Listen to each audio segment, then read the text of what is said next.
The Yocha mothership drifted through the outer solar system like a predator circling prey, its biomechanical hull absorbing starlight as scanners swept across the blue-green planet below. For 3 centuries, the clan had hunted across 1,000 worlds, tracking serpents through hive mazes, claiming trophies from the hardest meat the galaxy offered. But the energy signature pulsing from this primitive world made the ship's eldest hunter bare his mandibles in anticipation. Solar radiation absorbed and converted to power. Biological readings that defied physics. A single organism radiating strength that would shame entire species. The Huntmaster designated it ultimate prey. One warrior stepped forward, scarred armor telling stories of hunts survived. His clan markings identified him as Artak, blooded hunter of 40 worlds. Once he would claim this impossible trophy or die with honor trying. The others did not challenge his right. They had sensed it too. This prey was different, worthy of a legend. The drop pod launched in silence, penetrating Earth's atmosphere with technology that made human satellites look like stone tools. Artak checked his equipment with ritual precision. Plasma caster charged, wrist blades honed, cloaking device calibrated. His biomask's vision modes cycled through thermal, electromagnetic, ultraviolet, all functional. The hunt would be pure. Below, Metropolis gleamed in morning sunlight, unaware that something ancient and deadly descended toward its shining spires. Clark Kent stood on the Daily Planet rooftop, coffee cooling in his hand as he watched the sunrise paint the city gold. His super hearing filtered through millions of heartbeats, cataloging Metropolis's morning rhythm, the comfortable chaos he'd sworn to protect. But something felt wrong, a pressure against his senses like being watched by eyes that shouldn't exist. He scanned the skyline with X-ray vision. Nothing. Telescopic vision swept the clouds. Empty. Yet the feeling persisted, primal and certain. Something had entered his city. Something that knew how to hide from him. Kent, you planning to actually work today? Or just brood dramatically? Lois Lane's voice cut through his distraction. She emerged onto the rooftop, tablet in hand, reporter's instinct already sensing his unease. You've got that look. The Superman senses something look. What's wrong? Clark smiled, but it didn't reach his eyes. Probably nothing, just feeling watched. Well, honey, you're the most famous person on the planet. That comes with the cape. Lois studied him anyway, because she knew him better than anyone. But you don't usually get twitchy about paparazzi.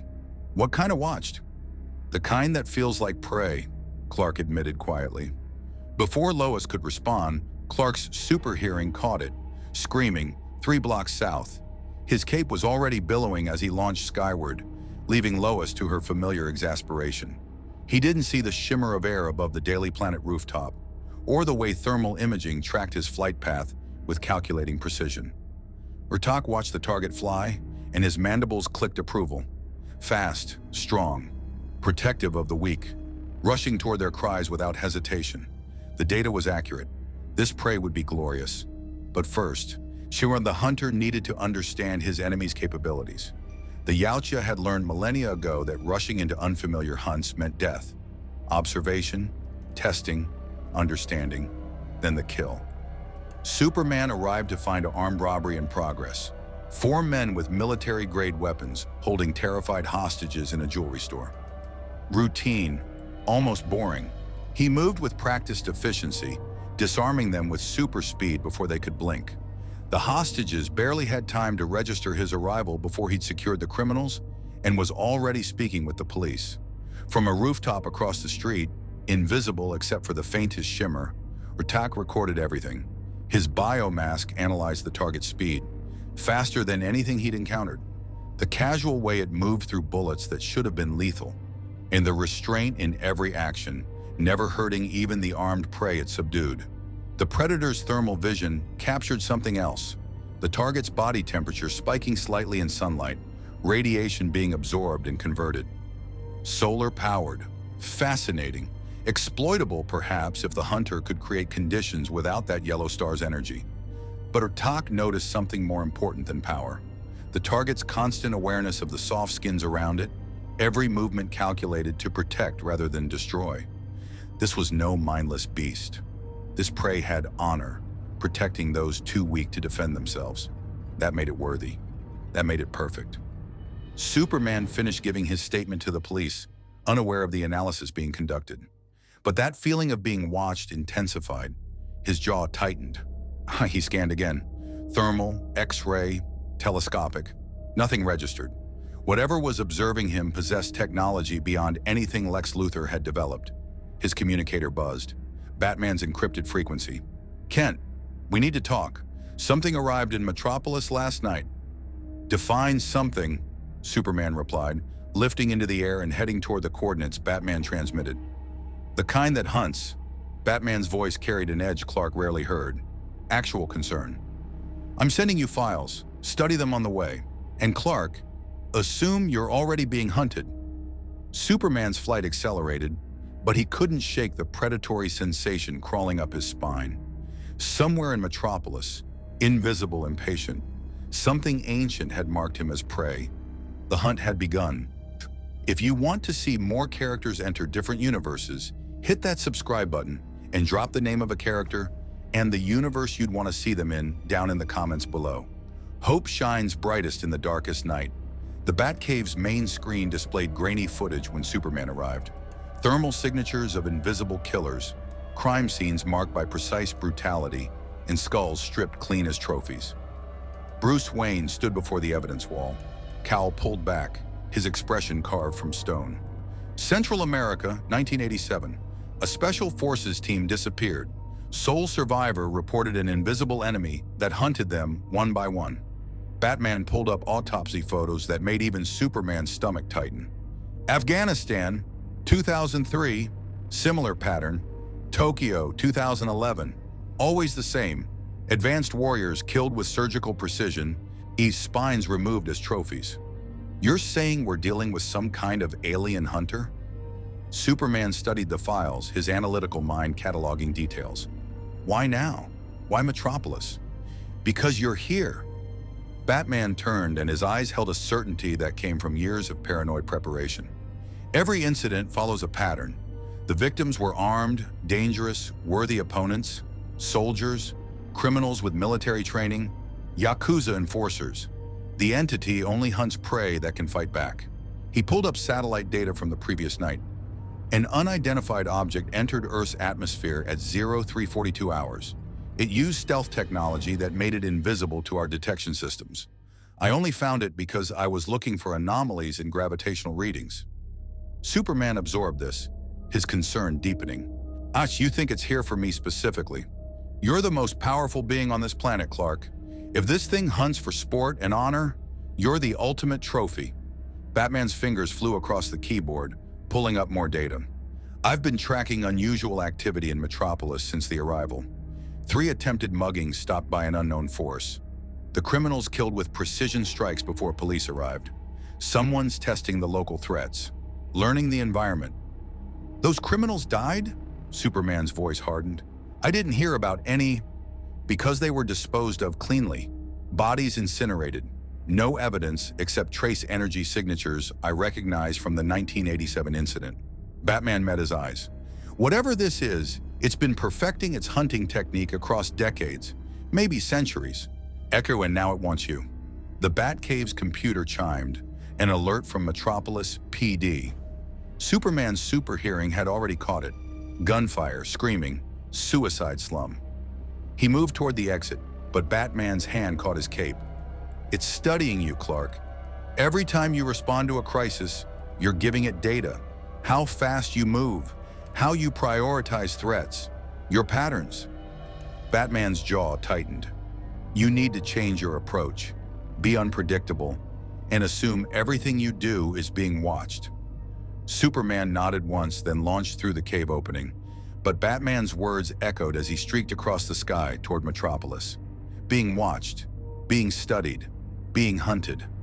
The concept felt alien to someone who'd spent years as Earth's protector. He was supposed to be the shield, not the target. Artak crouched on a water tower 3 blocks from the gunfight, his cloaking device rendering him invisible to human perception. His biomass tracked the target's approach, faster than their atmospheric vehicles, moving with purpose toward the conflict. Predictable. The prey always came when the weak cried out. But this time, something changed. The target didn't descend immediately. It circled the area, scanning with senses Urtak's equipment could barely measure.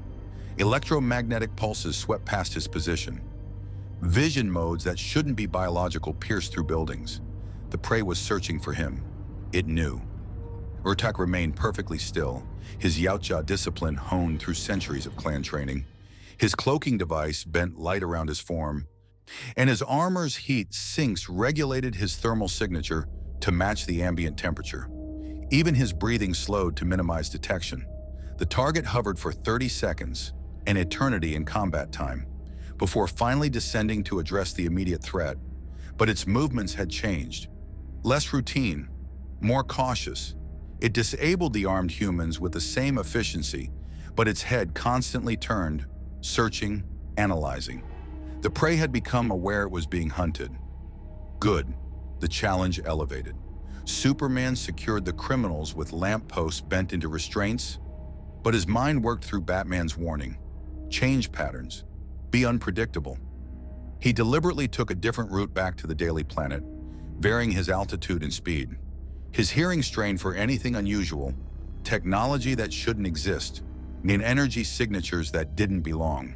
There, for just a moment, his super hearing caught something, a heartbeat that wasn't human, slower, heavier, more powerful.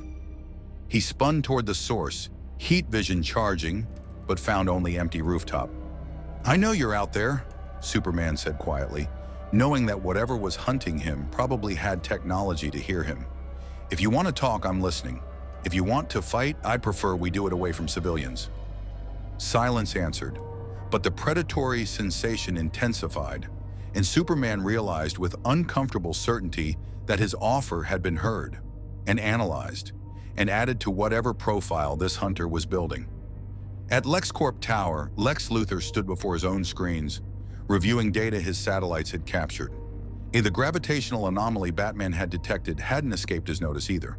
But unlike the detective, Lex had access to experimental sensors designed specifically to track Kryptonian energy signatures, and his equipment had detected something else entering the atmosphere, something using technology that made human science look primitive. "Mercy," he said to his bodyguard, "prepare a containment team. If Superman is being targeted by extraterrestrial forces, we need to ensure we can capture both parties. That alien technology could be worth more than everything LexCorp currently produces." Mercy Graves nodded, her expression neutral. "And if Superman destroys the threat before we can secure it?" Lex smiled coldly. "Then we'll have detailed scans of whatever can challenge a Kryptonian. Either way, we learned something valuable." He zoomed in on thermal footage, showing Superman's unusual circling pattern. "Look at him. The alien is nervous. Something has the Man of Steel scared. I want to know what." Urtak watched the target return to its nest, the tall building with the rotating planet symbol. The prey resumed its false identity, wearing the disguise of a soft skin, pretending weakness. Interesting. Most apex predators didn't hide among lesser species, but this confirmed intelligence beyond mere physical power. The predator reviewed his recordings, analyzing combat efficiency, response times, and most importantly, the target's obvious concern for soft-skin casualties. Every movement prioritized their safety over tactical advantage. That was the weakness. Not the body, which seemed nearly invulnerable, but the mind. The honor that made it protect rather than dominate. Urtak had hunted creatures of immense physical power before, the hard meat, the ancient predators of the deep worlds. But this prey combined godlike strength with a protector's restraint. It made the hunt complex, beautiful. His mandibles clicked in anticipation as he activated his wrist computer, accessing the clan's database. He input the target's capabilities, requesting tactical recommendations for prey of this magnitude. The response came back quickly. No precedent. Recommend extreme caution. Permission to use military-grade equipment granted.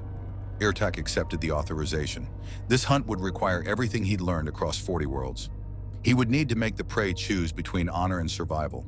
Why force it into situations where protecting the weak meant exposing vulnerability? The Yautja way. Turn strength into weakness. make heroism fatal. As Metropolis settled into evening, three beings prepared for the escalation they all knew was coming. Superman stood on his apartment balcony, cape billowing in wind, eyes scanning for threats he couldn't see. Batman worked in the cave, building countermeasures for technology he barely understood. And Ortak prepared his arsenal on a construction site that gave him perfect vantage over the city's heart. The Huntmaster had observed enough. Tomorrow the real testing would begin. Morning came to Metropolis with deceptive calm. Clark Kent sat at his desk in the Daily Planet bullpen, fingers hovering over his keyboard while his mind worked through Batman's files. 17 documented encounters across 60 years. Survivors described the same thing. An invisible warrior with honor codes that made it selective about prey. It never attacked the unarmed, never hunted the weak. Only those who could fight back, which meant civilians were safe, unless they got caught in the crossfire. Earth to Smallville, Lois snapped her fingers in front of his face. You've been staring at that blank screen for 10 minutes. Either write the article or admit you're distracted by something Superman-related. Clark managed a smile. Just thinking about... The windows exploded inward. Clark moved on pure instinct, sweeping Lois behind his desk as glass shrapnel filled the air. His super speed let him track the projectile, a metallic disc spinning with impossible precision. And a carving through the newsroom before curving back toward its point of origin. A boomerang weapon, controlled remotely.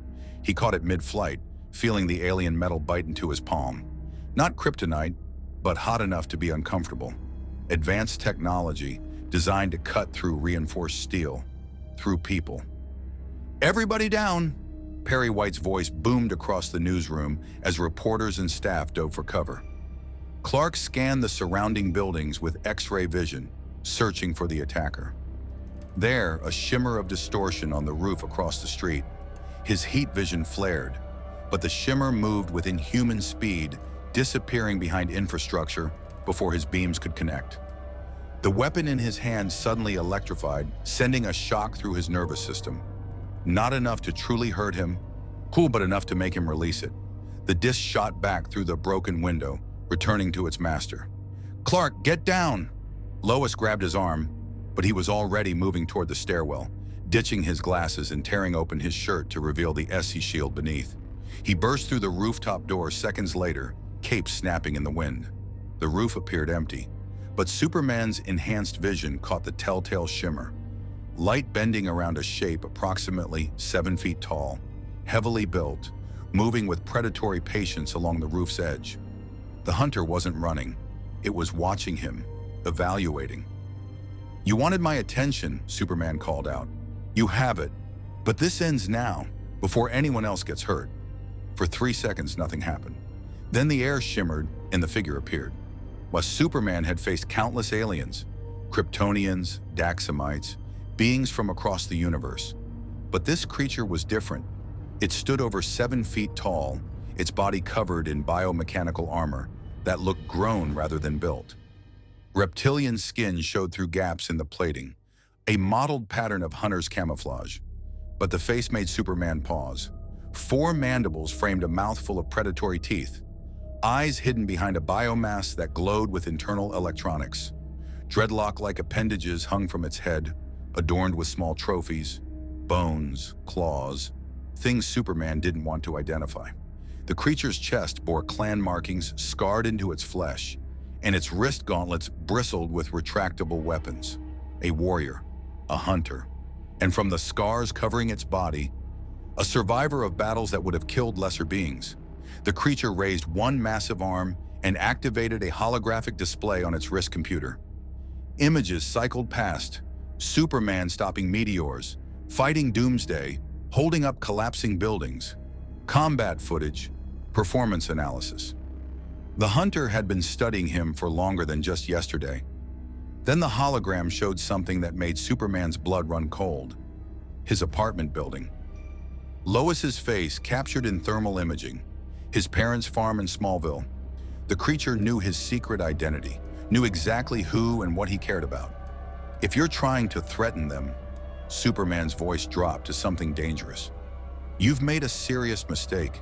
The creature tilted its head, mandibles clicking in what might have been amusement. It touched its wrist computer again.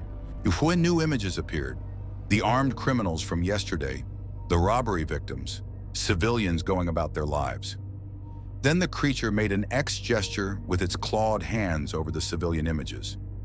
A universal symbol, not targets. The criminal images remained, and Superman's image pulsed bright. You only hunt fighters, Superman realized. Warriors. But that doesn't make this right. I don't know what honor code you follow, but on Earth, we don't settle disputes by... The creature moved with shocking speed, closing the distance between them in a heartbeat. Its fist, encased in metal gauntlet, crashed into Superman's jaw with enough force to shatter a building. Superman flew backward, crashing through a water tower before catching himself midair. He touched his lip. Blood. Actual blood. Whatever metal that gauntlet was made from, it could hurt him.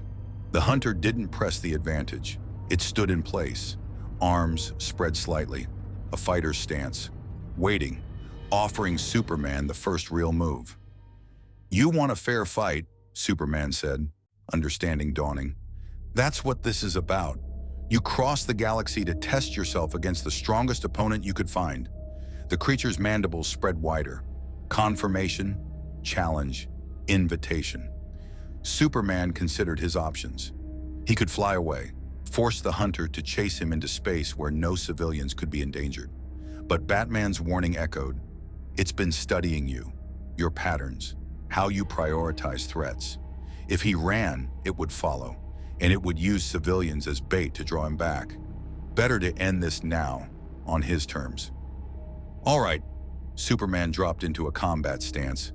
But we do this my way. Why no weapons, no technology, just strength against strength.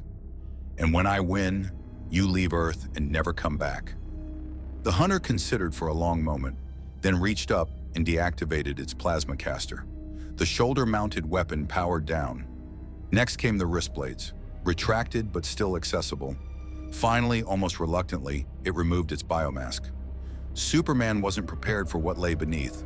The face was brutally reptilian, mandibles flexing around a mouth designed for tearing flesh. But the eyes, pale yellow, intelligent, calculating, held something Superman recognized from every warrior he'd ever faced. Honor, pride, the absolute certainty that it could win. The creature roared, a sound that mixed predatory aggression with challenge ritual. Then it charged. They met in the center of the roof with impact that cracked concrete.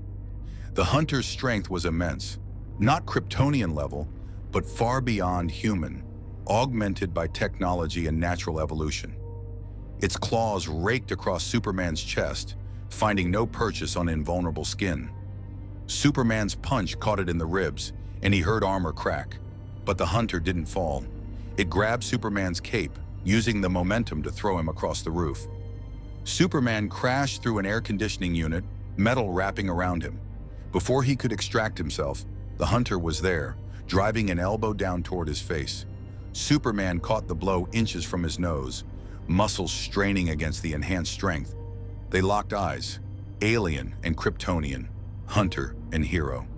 For a moment, Superman saw calculation in those yellow eyes, reassessment of threat level. Then the hunter's mandibles clicked something that sounded almost like approval. It pulled back, gesturing for Superman to stand. Round one complete. Data gathered. The real fight could begin. Superman rose, brushing debris from his suit. His ribs ached where the initial punch had landed. The first time in months anything had made him feel actual pain. This creature was dangerous. Not because it could kill him, Superman doubted that was possible, but because it was smart enough to learn from every exchange. Last chance to walk away, Superman offered.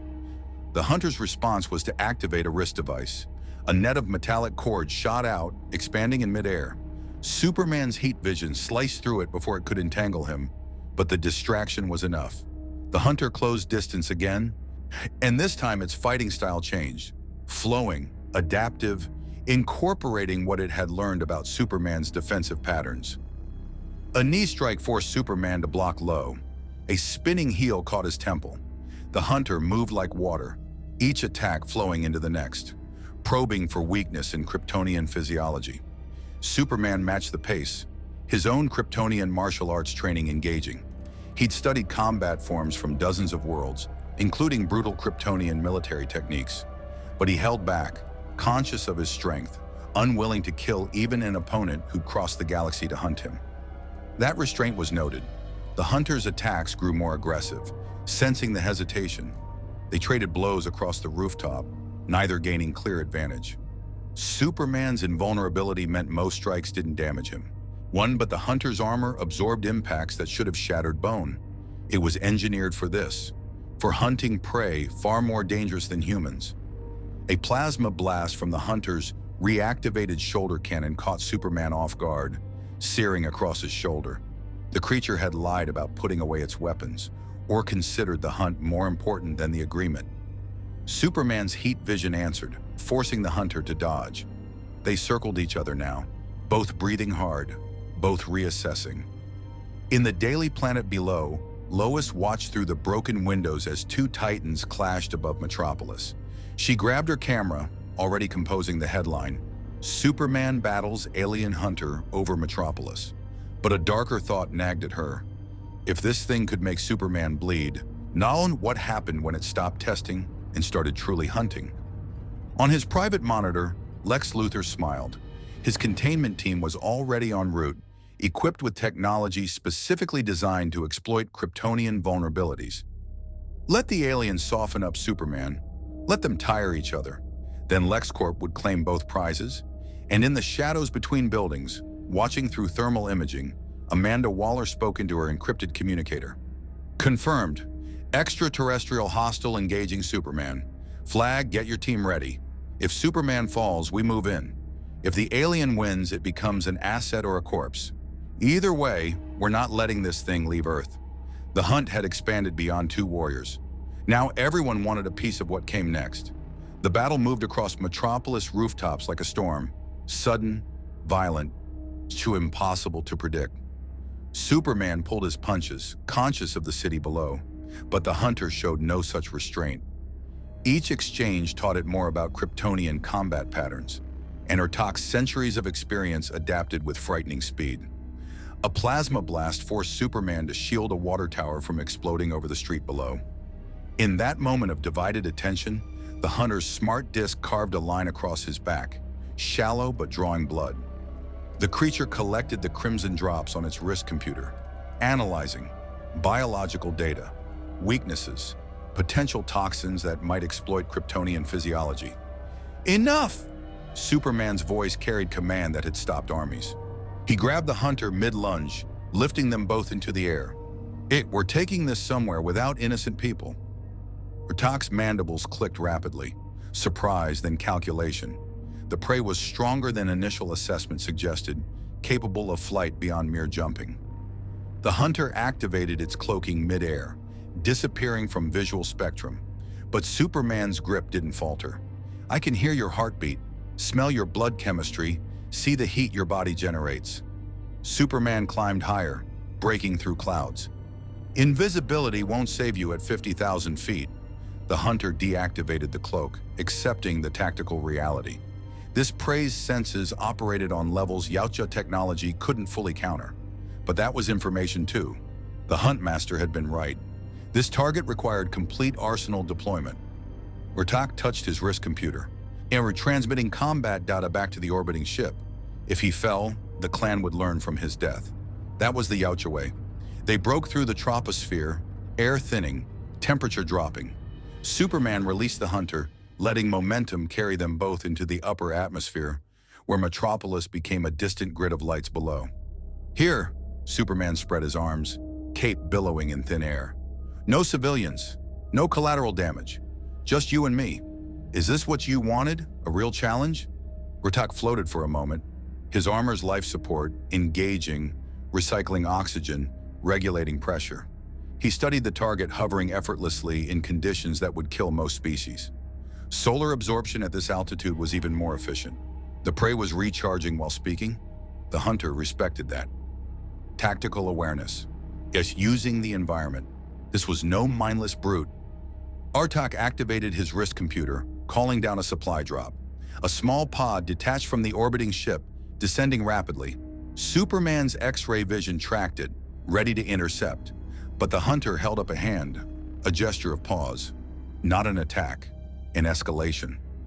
The pod arrived in seconds and Urtak grabbed it midair. It opened to reveal weapons designed for the hardest prey the galaxy offered. A plasma scythe that could cut through starship hulls, a wrist-mounted net launcher loaded with monofilament cables, and something that made Superman's enhanced vision focus with concern. A small sphere pulsing with unstable energy. "What is that?" Superman demanded. Urtak's mandibles spread in what might have been a smile. Well, he activated a holographic display showing the sphere's purpose. A localized gravitational disruptor designed to affect even the most physically resilient prey. It wouldn't kill. Yocha Honor forbade using lethal technology against unarmed opponents who'd agreed to honorable combat, but it would level the playing field. The hunter tossed the sphere between them and activated it. Reality twisted. Superman felt his invulnerability falter as gravitational forces multiplied around his body. Not enough to crush him, but enough to slow him, to make every movement require exponentially more effort. His flight became labored. His speed reduced to merely superhuman rather than godlike. "You're evening the odds," Superman realized, respect mixing with frustration. "You can't beat me at full strength. Sure, so you're finding ways to limit mine." Urtak roared affirmation, then charged. The plasma scythe ignited, its blades superheated to temperatures that made Superman's skin actually register pain for the first time in years. They clashed in the thin atmosphere, the gravitational field forcing Superman to fight differently. He couldn't rely on overwhelming speed or invulnerability. The scythe cut shallow lines across his arms when he blocked, not deep, but enough to prove the weapon could hurt him. Blood froze instantly in the upper atmosphere, creating crimson crystals that drifted between combatants. Superman adapted, using his still superior strength to grapple rather than strike. He caught the scythe blade between his palms. It burned, actually burned, but he held it. The hunter pulled back, mandibles clicking surprise. Then it headbutted Superman with the crown of its armored skull. Stars exploded across Superman's vision. He lost his grip, and the scythe carved across his chest, a burning line that made him gasp. Not a serious wound, but proof that his invulnerability had limits when facing technology specifically designed to overcome it. "You've hunted Kryptonians before," Superman accused, eyes narrowing. "That's why your weapons work on me. You knew what you were facing." Urtak's response was to launch the net. Monofilament cables expanded in a geometric pattern, each strand capable of slicing through steel. Superman's heat vision cut through most of it, but enough wrapped around his arms to restrict movement. He strained against it, and the cables held for 3 seconds before snapping. But 3 seconds was enough. Though the hunter drove his shoulder into Superman's chest, and they both plummeted toward Earth, locked together, spinning through clouds. At 30,000 feet, Superman broke the grapple and hit the hunter with a thunderous punch that sent it swirling away. But Urtak recovered mid-fall, activating thrusters built into his armor, stabilizing. Superman pursued, and they traded blows while plummeting, in an aerial battle that would have looked like a meteor shower to anyone watching from below. Someone was watching. Multiple someones. LexCorp's aerial drones tracked the combat, high-altitude sensors recording every exchange. In his tower, Lex Luthor studied the data with growing excitement. The aliens' technology was extraordinary. Gravitational manipulation, energy weapons that affected Kryptonian biology, armor that absorbed kinetic impacts. If he could acquire even fragments of it, LexCorp's military division would become unstoppable. Mercy, deploy the retrieval team. Whatever survives this fight, I want it. In an Argus bunker beneath Washington, D.C., Amanda Waller watched the same feeds. Her expression remained neutral, but her mind calculated possibilities. The creature represented either an incredible asset or an unacceptable threat. Task Force X could potentially subdue it. Deadshot, Killer Croc, and Enchantress working in concert. Or she could simply wait for Superman to eliminate the problem, then claim the body and technology for government research. Flag, she spoke into her comm. Get the squad airborne. Metropolis, full stealth. If that thing survives Superman, I want it in Belle Reve by sunset. At 15,000 feet, Superman caught the hunter again, and this time pinning its arms. "Why?" he demanded. "Why cross the galaxy for this? What do you gain?" Urtak's mandibles clicked rapidly, and his wrist computer projected another hologram. Images of Yautja culture, hunts across millennia, trophies claimed from 1,000 worlds. Then Superman's image glowing bright among them. The message was clear. "You are legend, you are worthy. Claiming your skull would honor my clan for generations." "I'm not a trophy," Superman growled. "I'm a person, with people I care about, a world I protect. Your honor means nothing if it costs innocent lives." The hunter's response was to activate an emergency system. His armor suddenly released a burst of concentrated energy. Not an attack, but a repulsion field that threw them apart. Urtak activated full thrusters, rocketing back toward Metropolis. So Superman pursued instantly, but he understood the tactic. The hunter was drawing him back to the city, back to civilians who could be used as leverage. The battle had been reconnaissance. Now came the real hunt. They broke through the cloud layer above Metropolis, and Superman's super hearing caught it immediately. Screams, gunfire, chaos erupting in 3 separate locations across the city. His heart sank. The hunter hadn't come alone. Urtak's wrist computer showed the tactical deployment. His clanmates, 3 other hunters, had descended to street level. They weren't attacking civilians. Yautja honor forbade that. But they'd engaged every armed criminal element in Metropolis simultaneously. Gang warfare erupted. SWAT teams scrambled. And in the chaos, Superman would have to choose: continue fighting the hunter or protect his city. "You're using them as bait," Superman's voice filled with barely controlled anger. "Forcing me to abandon our fight to save lives." Urtak's mandibles clicked affirmation. Then he gestured to the chaos below and to himself. The message: divide your attention or watch your city burn. Choose. Superman's fists clenched. The hunter had found his weakness, not physical, but moral. His need to protect outweighed his need to win, and the creature knew it. "This isn't over," Superman promised, eyes glowing with heat vision potential. "But when I come back for you, no more honor. No more fair fights. I'm ending this hunt permanently." He dove toward the nearest crisis, an overturned SWAT vehicle, officers pinned by crossfire between gang members and something invisible carving through both sides. Superman's heat vision preceded him, who announcing his arrival like a thunderbolt.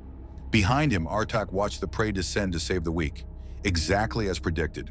The Huntmaster had taught him well: know your prey's heart and you control the battlefield. But something nagged at Urtak's warrior instinct as he watched Superman shield civilians with his own body while disarming criminals. The target fought with restraint even when wounded, even when tested, even when honor suggested overwhelming force was justified. The prey showed strength beyond physical power. It showed discipline the hunter himself might struggle to match. Urtak touched his wrist computer, reviewing the combat data. The target could be hurt, could be limited, but could it be beaten without forcing it to abandon its protective nature? And if the hunt required breaking that nature, destroying what made the prey worthy, was that still honor? For the first time in 40 worlds of hunting, Urtak felt uncertainty. The prey might be teaching the hunter a lesson neither had anticipated.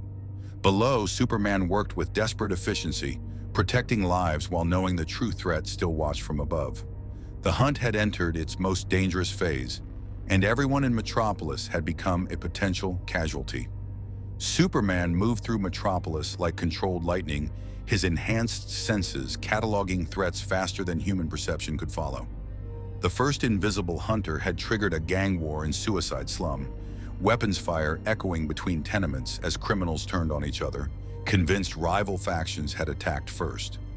Superman disarmed 17 gunmen in 4 seconds, bending their weapons into useless metal sculptures while shielding terrified residents with his body. But his X-ray vision caught the shimmer. Another Yautja perched on a fire escape, watching, recording, not attacking, studying how Superman prioritized threats, how he moved to minimize casualties, which civilians he protected first. "I see you," Superman called out, heat vision warming but not firing.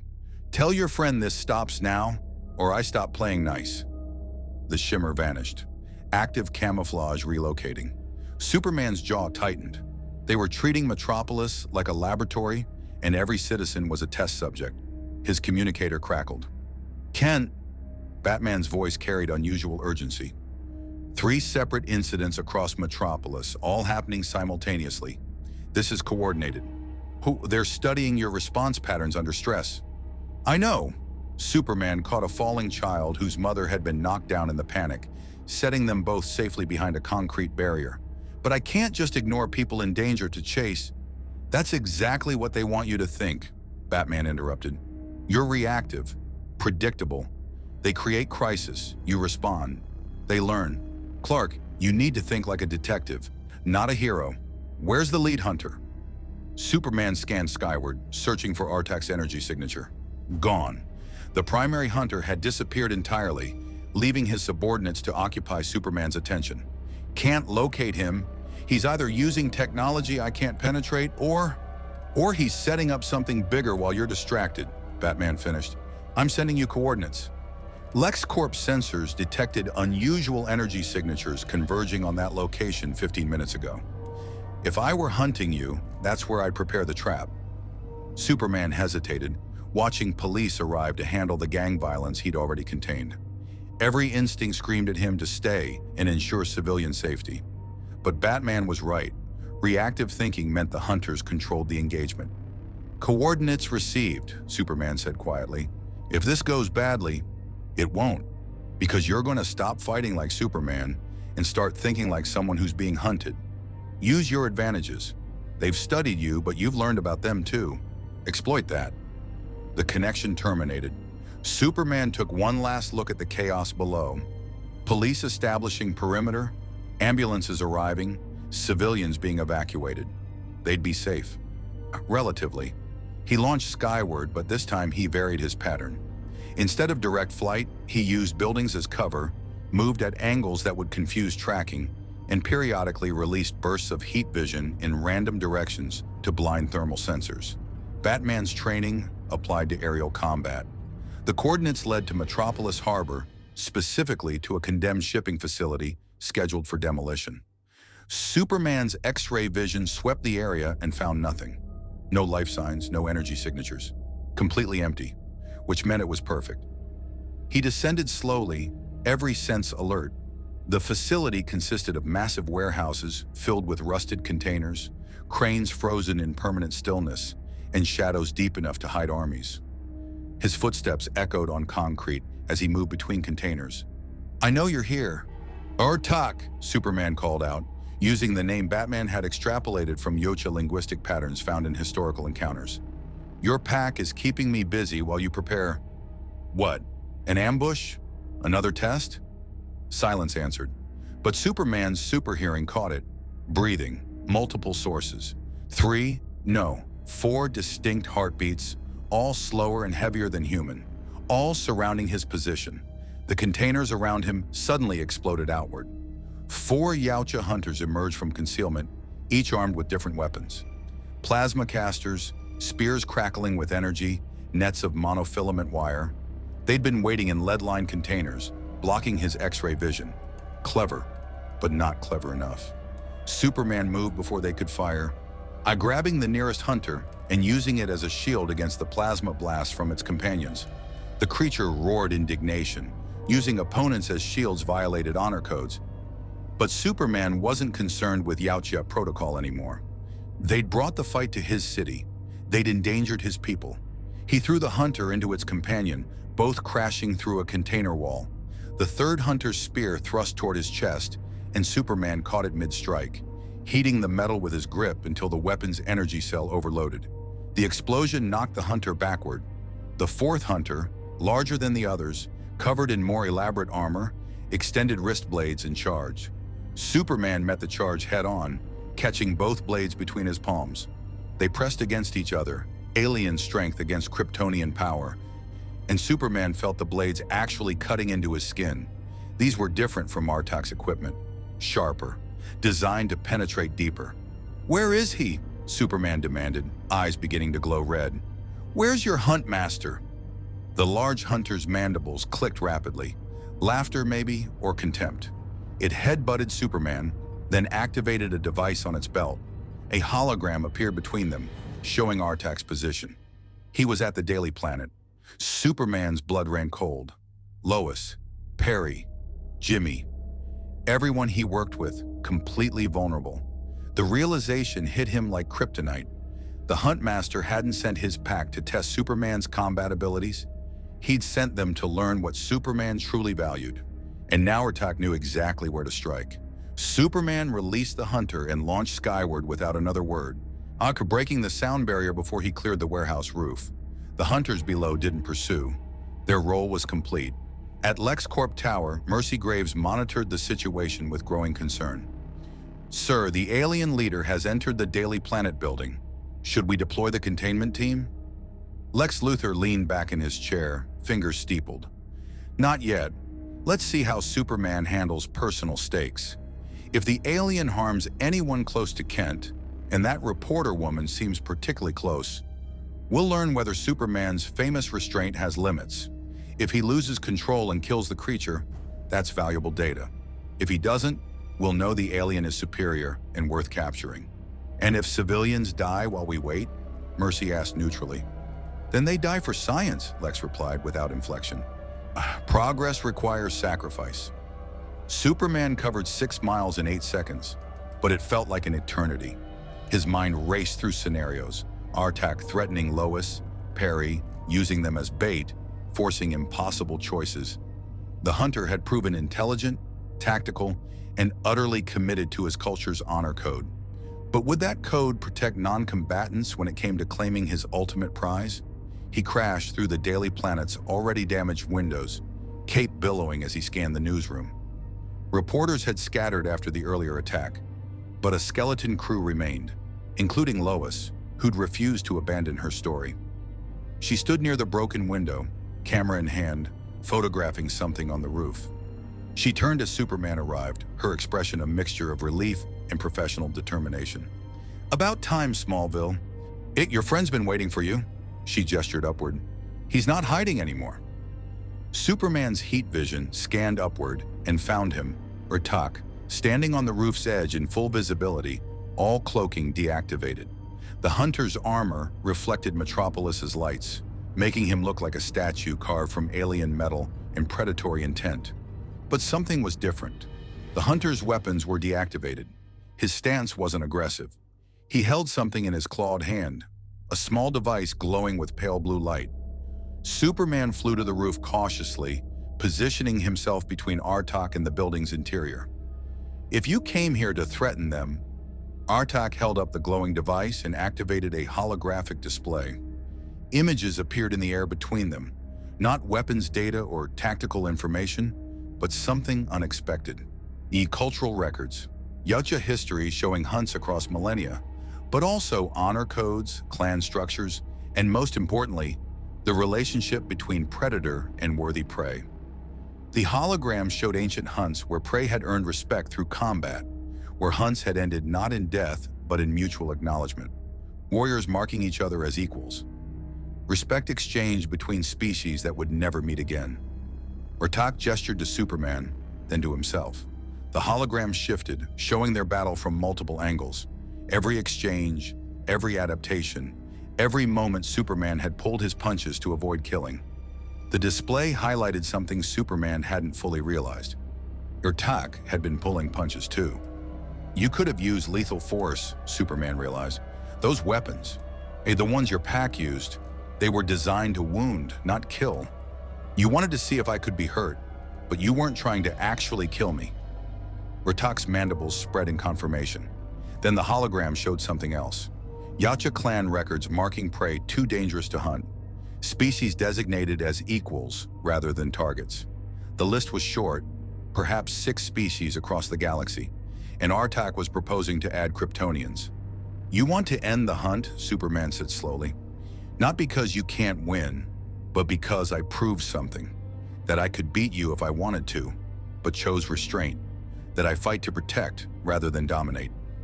The Hunter touched his wrist computer, and his voice, translated through the device, spoke for the first time in words Superman could understand. The voice was deep, layered with harmonics that suggested multiple vocal cords. Hunt, to find, worthy, found, Kryptonian fights, honor. The words were broken, translated through technology not designed for human language, but the meaning was clear.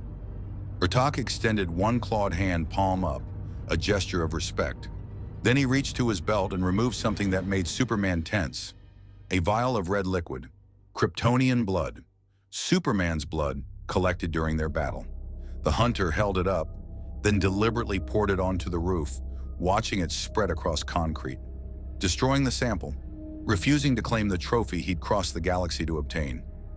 "You're letting me go," Superman said, surprise evident in his voice. "After everything, the hunt, the preparation, bringing your pack, you're just Eddie leaving?" Urtak's response was to activate his wrist computer one final time. A message transmitted toward orbit, and moments later, a boom of displaced air announced the arrival of his packmates, shimmering into visibility around the roof. 4 hunters, all bearing signs of their encounters with Superman, cracked armor, minor wounds, damaged equipment. They didn't attack. Each hunter, in turn, performed the same gesture Urtak had. Palm extended, head slightly bowed. Acknowledgement, respect. The formal end of a hunt where prey had proven themselves beyond the role of trophy. Superman stood among them, these warriors from another world, and felt something unexpected, understanding. They hadn't come to Earth for conquest or destruction. They'd come seeking challenge, seeking to test themselves against what they considered the ultimate opponent. And in finding that opponent too honorable to kill, too protective to abandon his principles, even in life-or-death combat, they discovered something more valuable than any trophy. "Will you come back?" Superman asked. Urtak considered, then activated one more hologram. Earth, marked in Yacha star charts with a specific symbol. Superman couldn't read their language, but the context was clear. Protected world. Off-limits for hunting. A planet containing warriors worthy of respect rather than predation. Unless Superman invited them back. The hunter extended his hand again, this time in a gesture Superman recognized from dozens of worlds. The warrior's handshake, an agreement between equals. Superman took it. Alien skin met Kryptonian. Were 2 beings from opposite ends of the galaxy acknowledging each other's strength and honor. Urtak's grip was powerful enough to crack human bones, but Superman matched it exactly. A perfect equilibrium of force. Then Urtak released his hand and touched a control on his gauntlet. The air above the daily planet shimmered, and a Yacha ship decloaked, massive, organic-looking, bristling with weapons that could level the city. It had been there the entire time, watching, ready to intervene if the hunt went catastrophically wrong. The 5 hunters activated their personal cloaking devices one by one, disappearing from visual spectrum. But before Urtak vanished completely, he spoke one more translated phrase: Sky, watches, Kal-El. We, see, symbol, hope, warrior. Then they were gone, beamed aboard their ship. Now the vessel hung in the air for 10 more seconds. A reminder that they could have destroyed everything if they'd chosen violence over honor, before engaging drives that bent space around it and disappearing into the night sky. Superman stood alone on the roof, hand still extended where Urtak had shaken it, trying to process what had just happened. He'd prepared for battle, for sacrifice, for impossible choices. Instead, he'd encountered warriors who valued honor above victory, who could acknowledge defeat without resentment. "Well," Lois's voice came from behind him, "that's going to be one hell of a story. Superman makes peace with alien hunters. Though I'm not sure Perry will believe it without the photos." She held up her camera, grinning, which I got every single moment. Superman turned, relief flooding through him. "You shouldn't have stayed. If things had gone differently, you would have handled it," Lois interrupted, walking to his side. "Because that's what you do, Smallville. You find ways to solve problems without becoming the monster, even when monsters respect you for it." She looked at the sky where the ship had vanished. "Think they meant it? About leaving Earth alone?" "I think," Superman said slowly, "they're warriors who value their word. Or Talk could have killed civilians to draw me out, but he didn't. He tested me instead, and when I proved I wouldn't compromise my principles, even under pressure, he ended the hunt. That means something in his culture. And in ours, Lois agreed. You just made first contact with an alien species by refusing to fight dirty. Oh, and the military's going to have a field day with that. Her expression sobered. Clark, there's something else. While you were gone, I got calls. Lots of calls. Lex Luthor wants to talk to you about alien threats. Amanda Waller from some government agency I've never heard of wants a statement. Even Batman sent an encrypted message saying we need to meet. Superman's communicator confirmed it. 17 missed calls, all flagged urgent.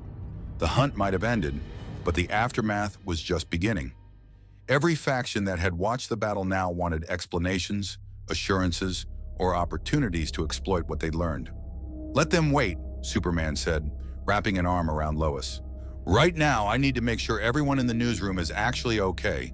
Repair these windows I keep destroying.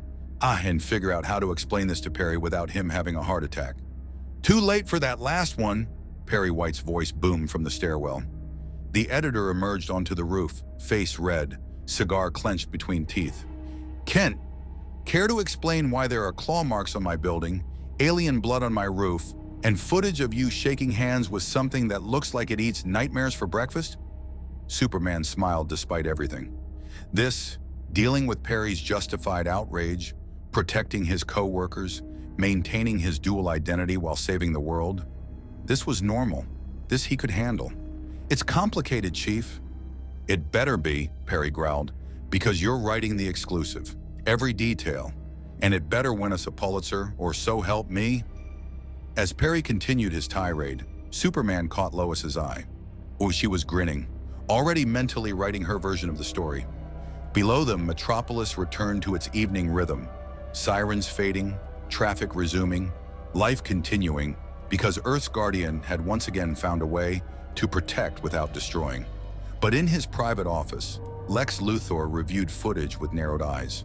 The alien had retreated, yes, but it had also demonstrated technology decades beyond human science, and Superman had befriended it, adding another potential ally to his growing list. That couldn't stand. That wouldn't stand. Lex opened a secure file marked Contingency Protocols and began drafting plans. If Superman attracted interstellar attention, if warriors from across the galaxy now saw Earth as a hunting ground or testing site, then humanity needed protection. A protection that didn't rely on an alien in a cape. LexCorp would provide that protection, one way or another. And in Washington, Amanda Waller closed her files on the incident with cold satisfaction. The alien hunters had left, but they'd also demonstrated Earth's vulnerability. Superman had resolved the situation peacefully this time. But what about next time? What if the next extraterrestrial visitors weren't interested in honor codes or mutual respect? Task Force X would need expanded funding, new members, and contingency plans that accounted for threats Superman couldn't or wouldn't eliminate. The hunt was over, but the consequences of Earth being marked on an interstellar map as either protected paradise or ultimate challenge were only beginning to unfold. 3 days after the Yautja departed, the Metropolis had returned to its familiar rhythm, but the undercurrent of tension remained. News networks ran endless speculation about the Predator incident, talking heads debating whether Superman had negotiated peace or shown weakness, whether alien hunters would return, whether Earth needed defenses beyond a single Kryptonian. Clark Kent sat in his apartment, studying the footage Lois had captured. Frame by frame, he analyzed Ortak's fighting style, the honor codes displayed, the moment everything had changed from hunt to mutual respect. He'd faced countless threats, but few that had challenged his principles rather than his powers. His phone buzzed. Batman's encrypted channel. "We need to talk. Gotham, tonight." 2 hours later, Superman stood in the Batcave, watching Bruce Wayne compile data across multiple screens. Footage of the Yautja ship, energy readings from their weapons, behavioral analysis of their pack tactics. "They marked Earth," Batman said without preamble. "I hacked into the residual signal they transmitted. It's a warning beacon. Earth contains apex predators worthy of respect, but off-limits for standard hunts." He pulled up translated Yautja script. "You earned that designation. The question is, what else is listening?"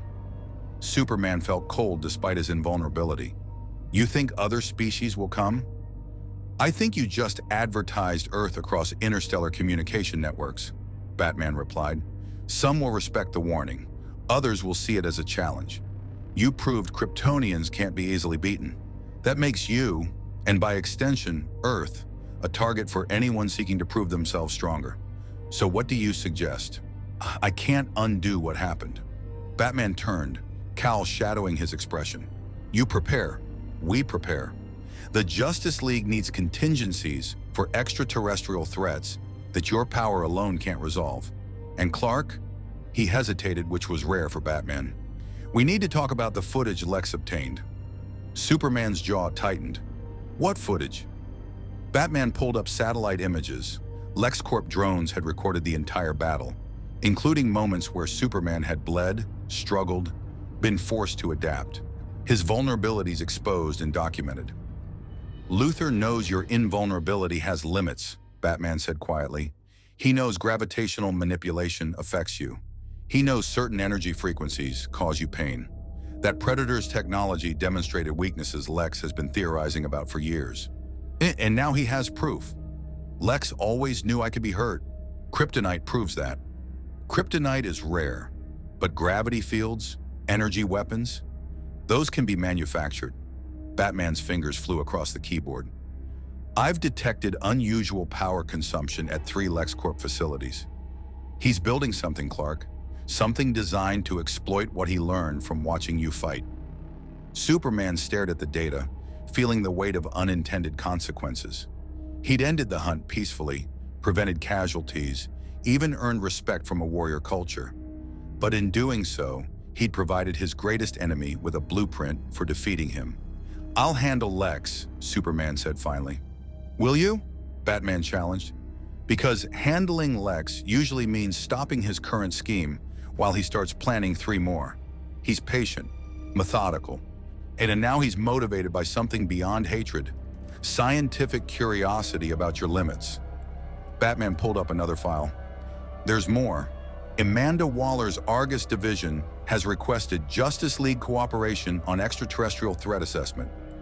She wants full disclosure on the Yautja encounter, including your tactical response patterns. And if I refuse, she'll assume you're compromised or incompetent. Either way, she'll move forward with her own plans, which likely involve weaponizing what she learned. Batman's expression was unreadable. You didn't just fight a hunter, Clark. You performed for an audience of people who see you as either a resource to exploit or a problem to solve. Superman walked to the Batcave's edge, looking out at Gotham's darkness beyond. I did what I thought was right. Artak and his pack could have killed hundreds if I'd escalated to lethal force. They were honorable warriors following their code. I couldn't just... I'm not criticizing your choice, Batman interrupted. I'm telling you it had consequences beyond the immediate situation. Welcome to the burden of being Earth's guardian. Every action creates ripples. Some we can predict. Others, he gestured to the screen showing Lex's facilities and Waller's encrypted communications. Others we deal with as they emerge. Superman turned back to his oldest friend, his most paranoid ally, his most trusted backup.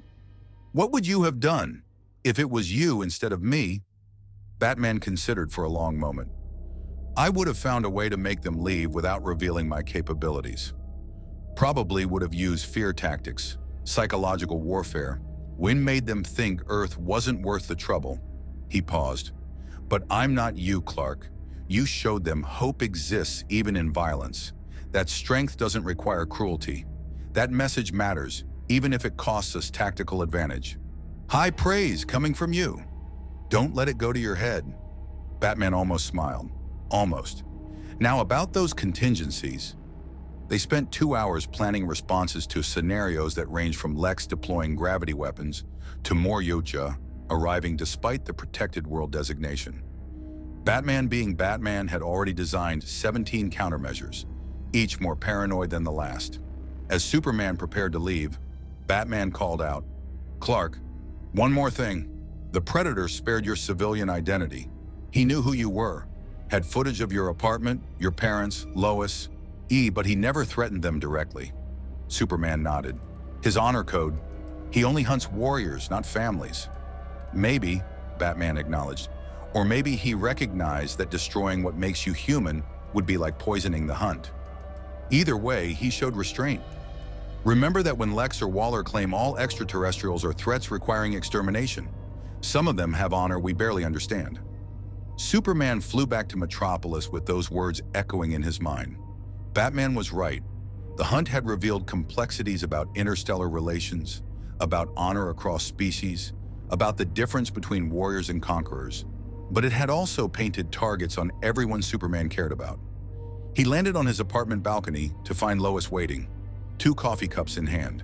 She offered him one without speaking, and they stood together watching Metropolis's lights. "Lex called me today," Lois said finally. "Wanted an exclusive interview about my close encounter with the alien hunter. Offered me enough money to retire twice over." "You said no." "I said hell no," Lois corrected, "because I know what he really wants. Details about how you fought, how you think, what makes you vulnerable. He's been trying to kill you for years, Clark. Now he thinks he's found the recipe." She turned to face him. "Are we in danger? Not just from Lex, but from everything that's coming? Batman's right, isn't he? You just put Earth on an interstellar map." Superman wanted to lie, to reassure her that everything would be fine. But Lois deserved truth. "Yes, we're in danger, more than before. But we've always been in danger. When that's what it means to love someone who wears the symbol." He touched the S-shield on his chest. "I can't promise you safety. I can only promise I'll do everything in my power to protect you, this city, this world." "I know," Lois said softly. "That's why I stay. Not despite the danger, but because someone needs to document what happens when gods walk among us and try to remain human." She smiled slightly. "Besides, the Pulitzer I'm going to win for this story will look great on my shelf." They stood together in comfortable silence until Superman's superhearing caught something. Police sirens, multiple units responding to a disturbance in Hobbs Bay. He sighed, already shifting into Superman mode. "Go," Lois said. "I'll be here when you get back." He kissed her quickly, then launched into the night sky. Whilst the crisis was a warehouse fire threatening to spread to residential areas. Routine, manageable, exactly the kind of immediate problem he could solve without ethical complexity. But as he worked to contain the flames and evacuate nearby buildings, part of his mind remained on the larger questions. What had Ratak meant by skywatches? Were other Yautja monitoring Earth now, ensuring the protected world status held? Or were other species reviewing Earth's coordinates, calculating whether the protected designation made humans untouchable or just more valuable? At LexCorp's research division Omega, Lex Luthor stood before a prototype weapon that looked like a cannon built from nightmares. His engineers had worked around the clock, reverse engineering principles from the Predator's gravitational disruptor based on energy readings captured during the battle. "Status report," Lex commanded. His lead scientist, Dr. Chen, consulted her tablet. "The gravity multiplier is functional at 60% efficiency. We can generate localized fields that would slow Superman significantly, perhaps reduce his speed and strength by 40%. "Not enough," Lex said coldly. "The Predator's technology affected him more than that. What are we missing?" "The alien device appeared to interact with Kryptonian biology specifically," Dr. Chen explained. "We're hypothesizing that it targeted his solar energy absorption at the cellular level, disrupting the process that grants him power. Without access to the actual device." "Then we build something better," Lex interrupted. "Superman absorbs solar radiation to recharge during his battle. What if we created a field that didn't just slow him down, but actively drained his stored energy? Make his own biology his prison." Dr. Chen's expression showed both fascination and concern. "That would require, Mr. Luthor, that would require understanding Kryptonian cellular structure at levels we've never achieved. The only way to get that data would be to obtain Kryptonian tissue samples," Lex finished, "which Superman conveniently bled all over Metropolis during his little boxing match. Have our collection teams recovered the samples?" "Most sites were secured by Argus before we arrived," Dr. Chen admitted, "but we obtained 3 viable samples from the harbor facility, enough for analysis." Lex smiled, the expression devoid of warmth. "And then we finally have what we need. Superman made himself vulnerable by fighting honorably. Now we'll show him what happens when humans fight smart. He turned to his chief of security. Mercy, increase security at all facilities. If Batman suspects what we're building, he'll try to interfere. And contact our asset inside Argus. I want to know what Waller's people found in those blood samples. At Belle Reve Penitentiary, Amanda Waller reviewed reports from her science division with characteristic stoicism. Kryptonian blood analysis showed cellular structures that defied human biology. Each cell essentially a microscopic solar battery, storing and converting yellow sun radiation into kinetic energy, invulnerability, and impossible strength. The implications are staggering, her chief scientist reported via video call. When, if we could replicate even a fraction of this cellular efficiency, we could create super soldiers that... We're not creating super soldiers, Waller interrupted. We're understanding the threat. Superman is powerful because of his biology, yes, but also because he chooses restraint. The moment he decides human governments are obstacles rather than authorities, we have no response. These samples give us options. Options like what, Director Waller? Like weaponized red sun radiation, cellular-level energy draining, biological countermeasures that could subdue a Kryptonian without killing them. Waller leaned forward. I don't want to kill Superman.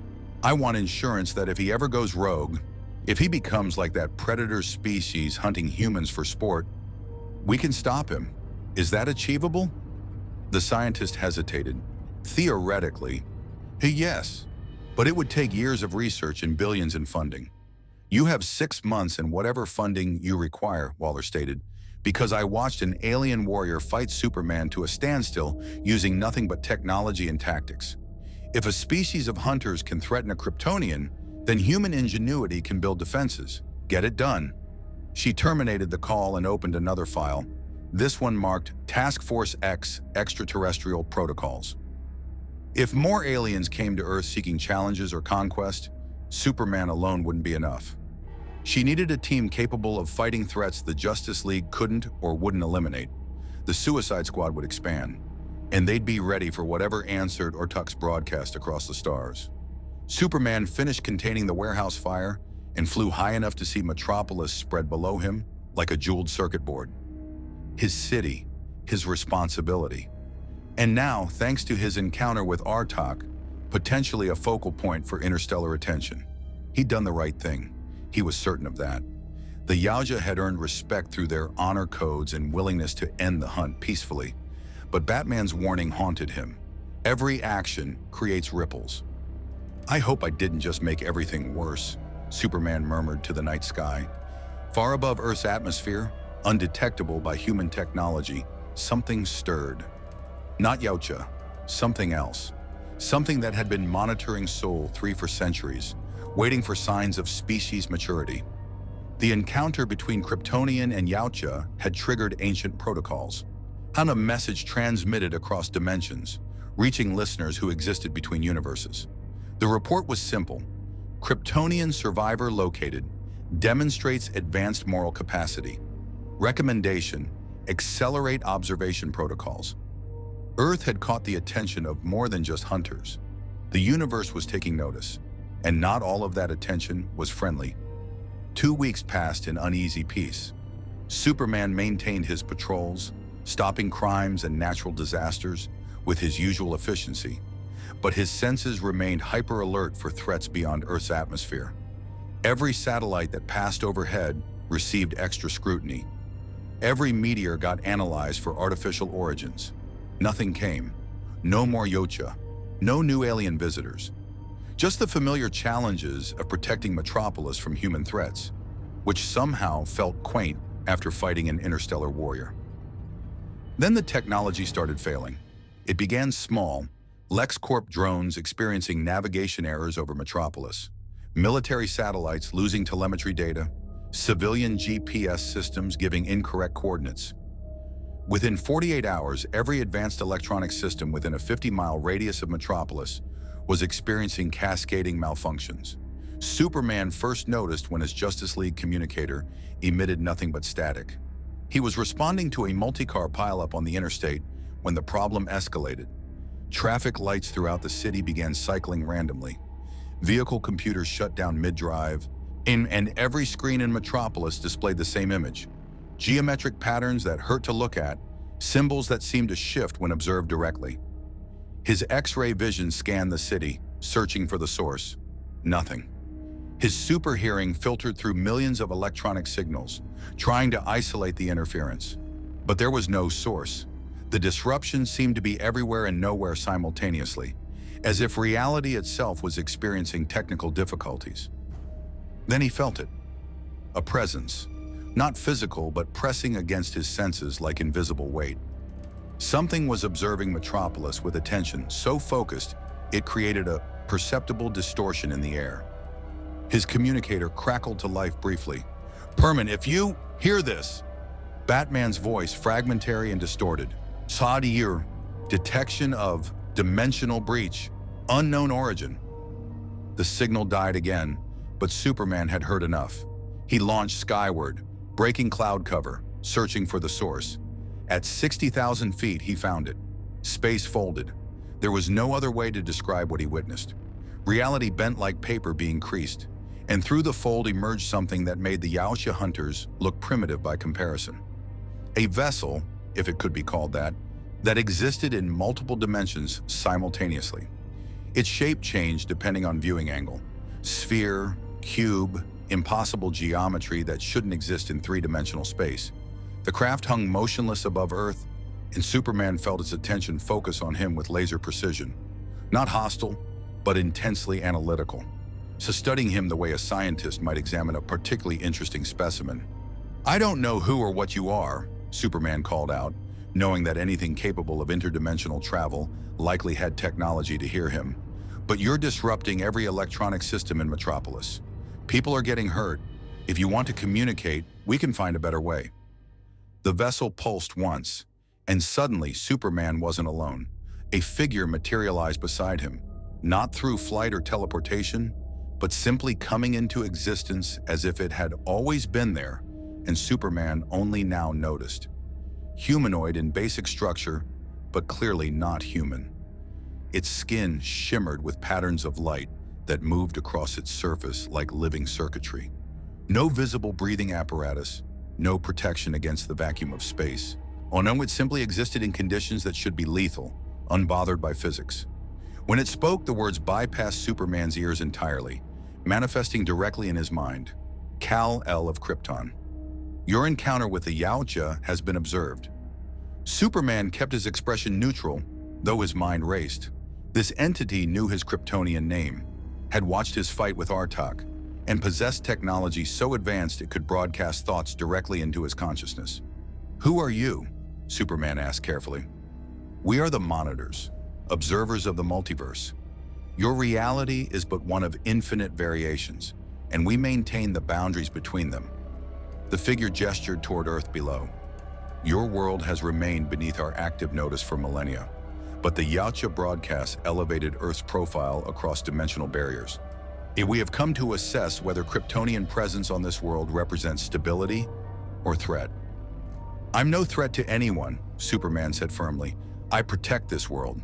Yes, we have observed your restraint, your capacity for mercy even against worthy opponents. This is unusual." The Monitor's light patterns shifted, suggesting something like curiosity. Most beings with your power level across the multiverse eventually succumb to corruption. They become tyrants, believing their strength justifies dominion over lesser species. Yet you maintain moral discipline despite possessing might that could reshape this planet. "Because power doesn't give someone the right to rule," Superman replied. "It gives them responsibility to protect." Philosophical perspective noted. The Monitor moved closer, and Superman resisted the urge to back away. "However, your presence creates anomalies. You are Kryptonian, a species whose homeworld was destroyed in this reality. Yet here you stand, possessing capabilities that affect dimensional stability. When you fought the Yautja, your heat vision briefly pierced dimensional barriers. Unintentional, but observable across three adjacent realities." Superman felt cold despite the sun's radiation warming his cells. "I didn't know that was possible." "Nor should you. Kryptonian biology, when sufficiently energized by yellow sun radiation, can generate effects that transcend single-universe physics. This makes you a variable we must account for. The monitor's circuitry patterns pulsed rapidly. We have observed multiple versions of you across the multiverse. Most maintain moral discipline, some do not. In timeline designate JLR-001, Mosh, you became dictator after personal tragedy. In timeline CWV-053, you died preventing nuclear apocalypse. In timeline IJ-001, you established a global regime that eliminated crime through totalitarian control. Injustice, Superman whispered, recognizing the last reference. He'd heard rumors, Justice League encounters with dimensional travelers who'd spoken of worlds where he'd become exactly what he fought against. I'm not those versions of me? Correct. You are designation PE001, Prime Earth Superman. But the potential exists within you. The monitor's tone, if thought communication could have tone, carried something resembling concern. The Yautja tested your combat capacity. We test your moral resilience. Across the multiverse, Kryptonians under sufficient stress make choices that cascade into tyranny. Much you have been fortunate thus far. No personal tragedy severe enough to break your restraint. But fortune is finite. Superman's fist clenched. If you're trying to threaten me, we do not threaten. We observe and, when necessary, intervene to preserve multiversal stability. The monitor gestured and reality rippled. Suddenly they stood, still in space, but somehow also standing on solid ground that existed only in perception, surrounded by images from across dimensions. Superman saw himself in countless variations, older, younger, darker, brighter. In one timeline, he wore black instead of blue. In another, he fought alongside heroes he didn't recognize. In a third, he stood over Lex Luthor's corpse with glowing red eyes and no remorse. This is what you're afraid of, Superman realized. Armor that I'll become one of the corrupt versions. Not afraid, concerned. You possess power sufficient to destabilize not just your Earth, but dimensional boundaries if pushed to extremes. The monitor's circuitry dimmed slightly. We have observed your encounter with Lex Luthor's latest schemes. He is building weapons derived from Yautja technology. He will eventually deploy them against you. Your response to that betrayal will indicate whether you maintain moral discipline under personal assault. Lex has been trying to kill me for years. I've never crossed the line. Previous attempts lacked certain elements. His new weapon specifically targets your Kryptonian biology. It will cause you pain beyond any you have experienced. It will make you vulnerable in ways kryptonite cannot. And it will be deployed in a situation where civilians are endangered, forcing you to choose between your safety and theirs. The monitor's patterns pulsed with certainty. This is not prophecy. This is observation of probability streams. Luthor will strike within 72 hours. Superman absorbed this, mind working through implications. You could stop him. If you can fold space and read probability, you could prevent. We do not interfere with timeline progression unless multiversal stability is threatened. Luthor's actions are internal to your reality. Your response to his attack will determine whether we classify you as stable element or potential corruption point requiring monitoring. The emphasis on that last word carried weight. Monitoring didn't mean observation, it meant intervention, potentially permanent. And if I fail your test, Superman asked quietly, then measures will be implemented to contain potential multiversal threat. The monitor's response was clinical, emotionless. You would not be terminated. That creates its own cascade problems. But your power would be diminished to levels incapable of affecting dimensional barriers. You would remain able to protect Earth at reduced capacity, but incapable of becoming the tyrant some versions of you embrace. You'd cripple me, Superman said, anger building, because of what other versions of me have done. That's not justice, that's prejudice. It is preservation. The monitor's patterns flared. We have witnessed reality chains collapse because single powerful beings made choices that cascaded across dimensional barriers. And we have seen timelines where Kryptonian survivors destroyed entire continuums through well-intentioned but catastrophic actions. Your moral discipline is commendable, but the multiverse cannot rely on individual virtue when reality itself hangs in balance.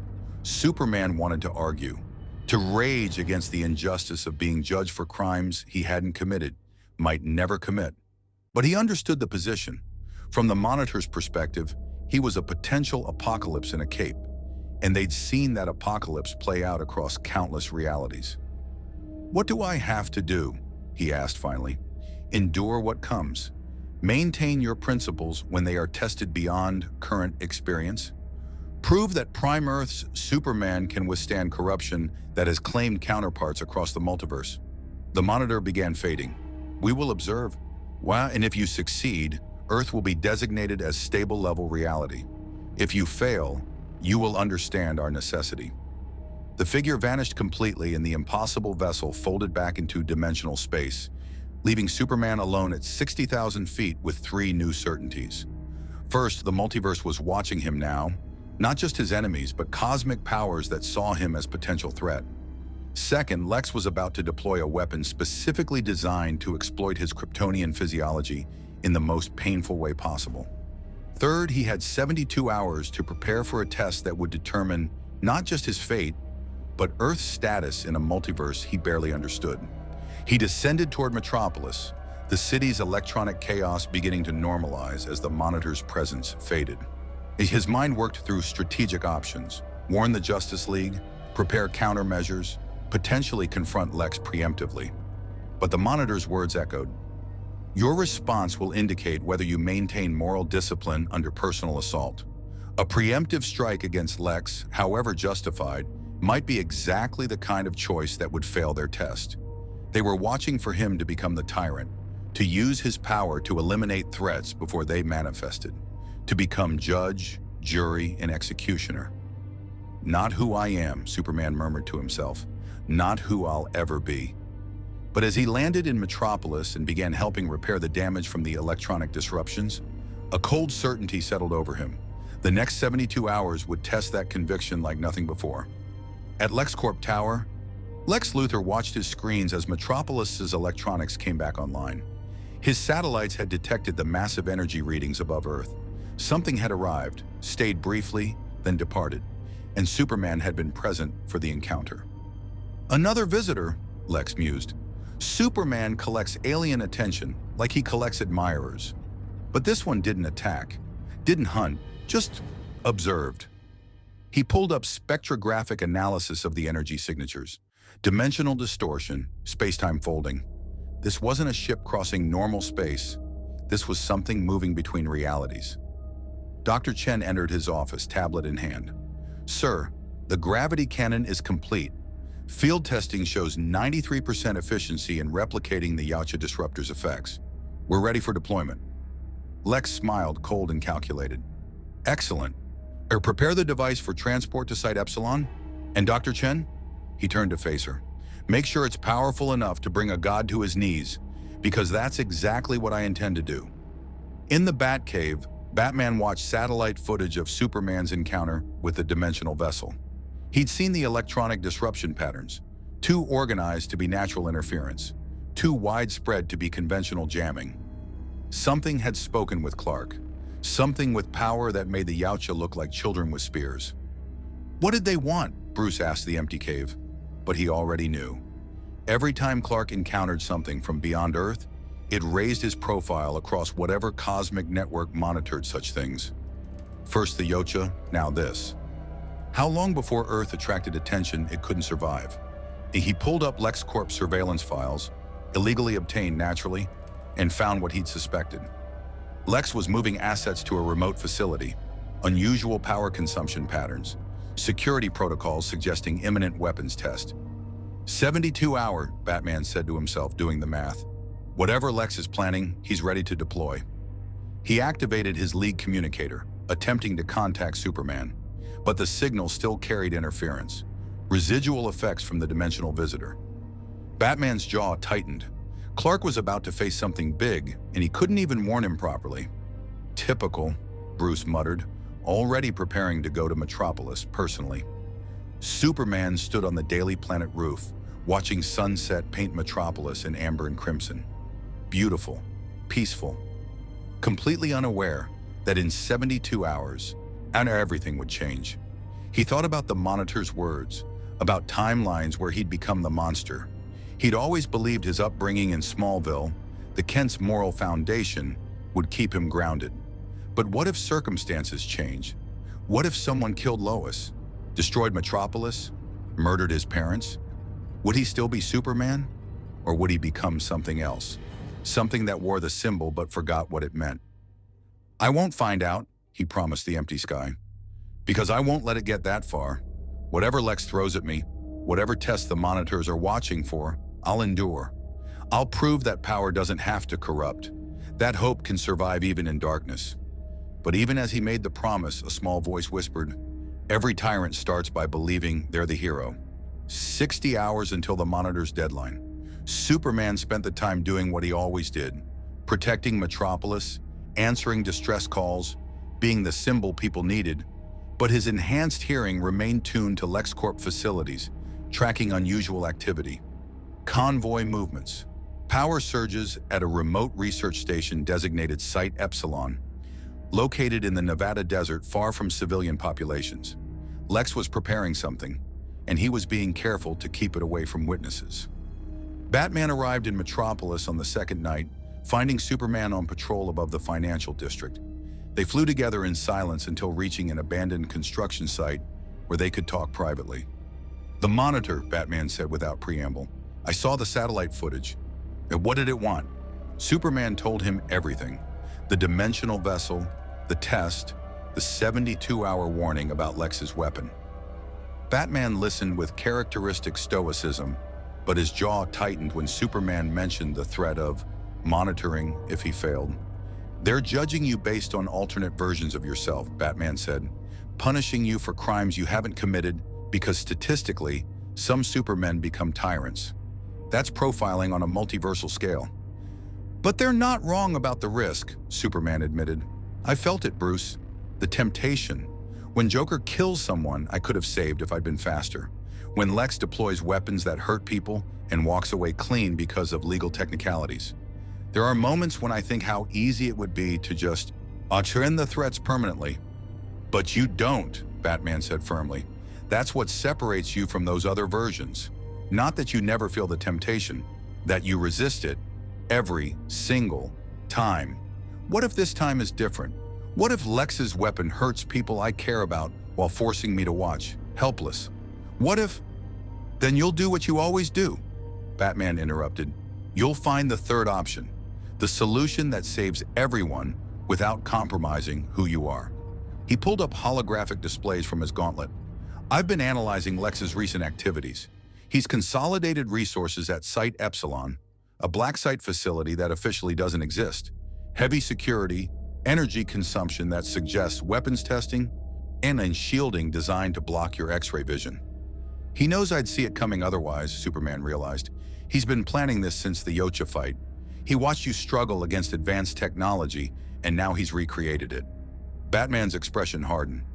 "I can infiltrate the facility, find out exactly what he's built. We can prepare countermeasures." Superman shook his head. "If I prepare countermeasures, I'm planning to fight. That might be exactly what the Monitors are watching for. Whether I'll use my power preemptively to eliminate threats." "Clark, that's insane. Letting Lex attack you without preparation is what Superman would do," Clark finished. "Bruce, I know it sounds stupid, but the Monitors aren't testing whether I can win fights. They're testing whether power corrupts me. And if I start treating potential threats like actual threats, taking people down before they act, that's the beginning of becoming an injustice Superman." Batman was silent for a long moment. Then, "There's a difference between preparation and tyranny." "Maybe, but where's the line? When does having contingency plans become having kill switches? When does preparation become paranoia?" Superman met his friend's eyes. "You've walked that line your whole life, Bruce. You've made contingency plans to take down the entire Justice League, including me. Was that preparation or the first step toward control?" Batman's jaw worked. "That's different. Is it? You built those plans because you're terrified of what we could become if we went rogue. The Monitors are doing the same thing, just on a multiversal scale. They're protecting reality the way you protect Earth. with contingencies against worst-case scenarios. I don't diminish people's powers because they might become threats, Batman growled. No, you just keep kryptonite in your belt, Superman said quietly. Bruce, I'm not criticizing. I understand why you do it. But try to see this from their perspective. They've watched versions of me destroy entire timelines because no one stopped them when they started down dark paths. They're trying to prevent that. Can I really blame them? Batman turned away, cape settling around his shoulders. You're too understanding, Clark. Too willing to see everyone's perspective. Even people trying to diminish you for crimes you haven't committed. That's what makes me Superman, Clark replied. Not the powers, the choice to understand rather than dominate. Then I hope that choice doesn't get you killed. Batman activated his grapnel gun. I'll be watching when Lex makes his move. If things go wrong, if your principles are about to cost lives, I'm intervening. Monitor test be damned. He disappeared into Gotham's darkness, leaving Superman alone with his thoughts. 36 hours until deadline. Lex Luthor stood in Site Epsilon's control room, watching technicians make final preparations on the weapon that would finally prove humanity's superiority over alien gods. The device, officially designated the Graviton Disruptor Mark VII, privately called God's Leash, occupied the facility's entire testing chamber. It looked like a cannon designed by someone who'd studied Yautja technology and decided to improve it. Three rotating emitter arrays surrounded a central power core that pulsed with barely contained energy. The device could generate gravitational fields 200 times stronger than the Predator's equipment, but that wasn't its true innovation. Status on the biological component? Lex demanded. Dr. Chen consulted her readouts. The Kryptonian blood samples provided sufficient cellular data. We've engineered the gravity field to specifically target their solar energy absorption process. When activated, it won't just slow Superman down. It will actively drain the solar radiation his cells have stored. He'll feel his power failing in real time. Duration? At maximum output, we can maintain the field for 17 minutes before core burnout, but Superman should be functionally depowered within 90 seconds of exposure. Lex smiled. 90 seconds. Long enough to prove he's not invincible. Long enough for the world to see their so-called hero brought to his knees. He turned to his security chief. Mercy, status on the extraction team? Mercy Graves tapped her tablet. Standing by. Once Superman is weakened, we'll have a 4-minute window to collect tissue samples before his powers begin recovering. Medical team is prepared for rapid biopsy procedures. Tissue samples, Lex repeated thoughtfully. Living samples from a weakened Kryptonian. The scientific possibilities are extraordinary. He pulled up satellite imagery of Metropolis. Now we just need to ensure he arrives at exactly the right moment, in exactly the right emotional state. The bait is prepared, Mercy confirmed. Lois Lane has been investigating our Site Epsilon activities. We've allowed her to discover just enough to make her think she's uncovered a major story. She'll arrive at the facility in approximately 30 hours, right on schedule. Lex's expression showed no remorse. She's a journalist. Taking risks comes with the profession, and Superman will come running to save her, just like he always does. His predictable heroism is his greatest weakness. And if she's actually harmed? Mercy asked neutrally. Then Superman gets to experience loss, Lex replied coldly. Either way, we learned something valuable about Kryptonian psychological breaking points. 24 hours until deadline. Lois Lane sat in her apartment, reviewing the files she'd compiled on LexCorp's Site Epsilon.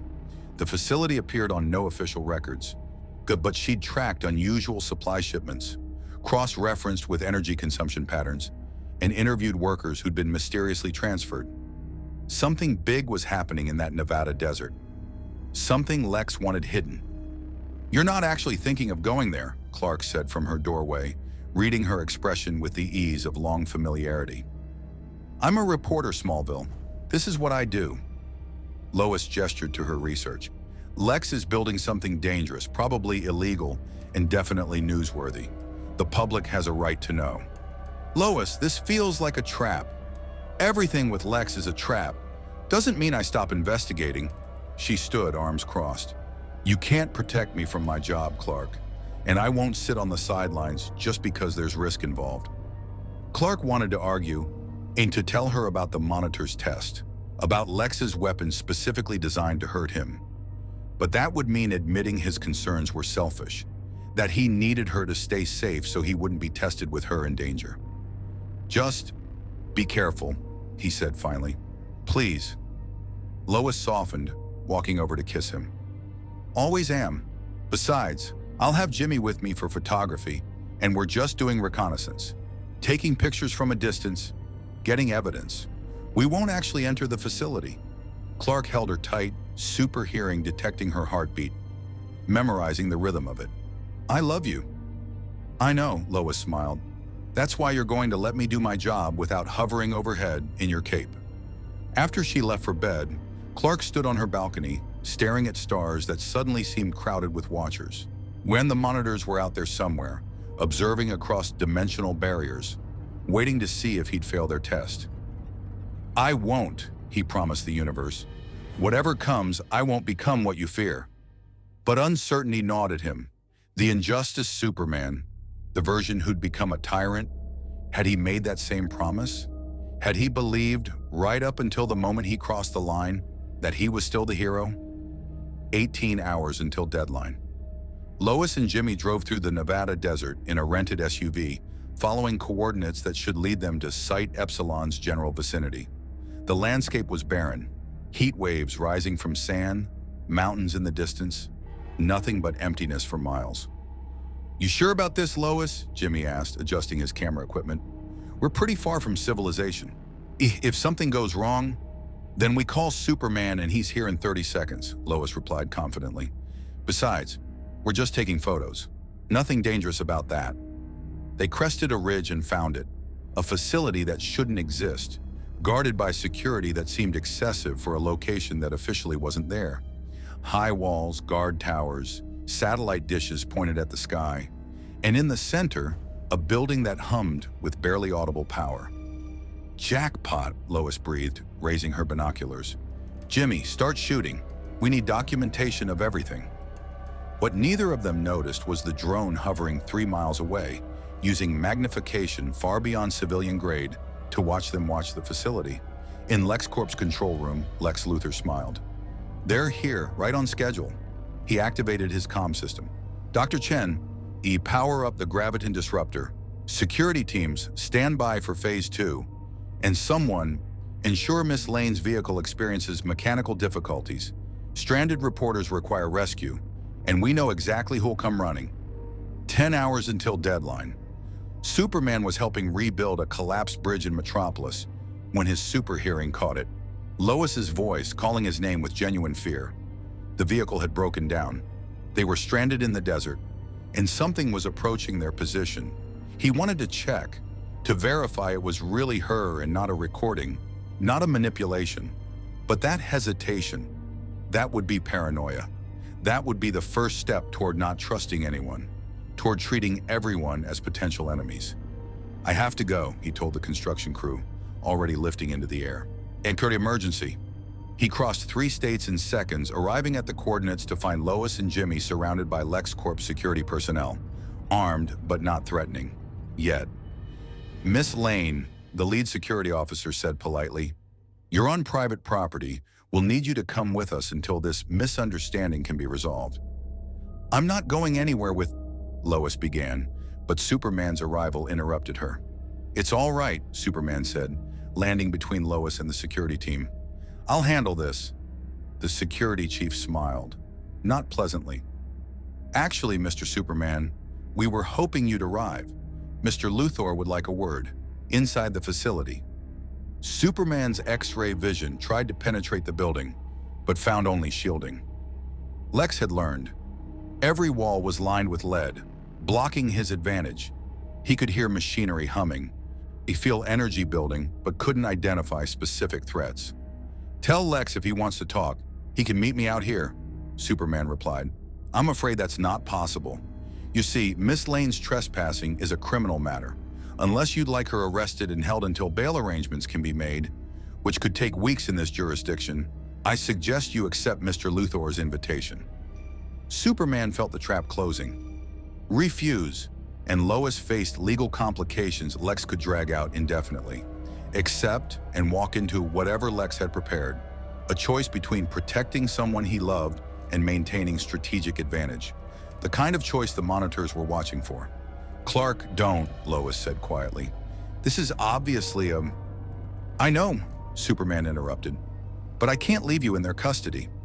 He met the security chief's eyes. "Well, fine, I'll talk to Lex. But Lois and Jimmy leave now, unharmed and without charges. Non-negotiable." The security chief touched his earpiece, receiving instructions. "Mr. Luthor accepts your terms. Miss Lane and her photographer may leave. But you, Superman, please step inside. We have so much to show you." Superman watched Lois get into the SUV, somehow now mysteriously operational again, and drive away. Only when she was safely distant did he turn toward the facility entrance. He knew it was a trap. Knew Lex had prepared something specifically to hurt him, but walking away meant Lois paid the price for his caution, and that was a cost he wouldn't accept. The monitors wanted to test his moral discipline under personal assault. They were about to get their answer. Superman walked through the facility doors, and they sealed behind him with the finality of a tomb closing. The facility's interior was sterile, clinical, all white walls and fluorescent lighting designed to eliminate shadows. Superman walked flanked by security personnel who kept their distance, aware that proximity wouldn't save them if he chose violence. But he didn't. He followed their direction down corridors that twisted deeper into the complex, each turn taking him further from escape routes. Finally, they arrived at a massive chamber, easily 300 feet across, with a ceiling that soared 40 feet high. And in the center, Lex Luthor stood beside his masterpiece. The graviton disruptor looked like something torn from a nightmare, all angular geometry and pulsing power cores. Three massive emitter arrays rotated slowly around a central column that hummed with barely contained energy. The air around it shimmered with gravitational distortion, visible even to normal human eyes. "Superman," Lex greeted him with false warmth. "Thank you for accepting my invitation. I know you're busy saving the world, so I'll be brief."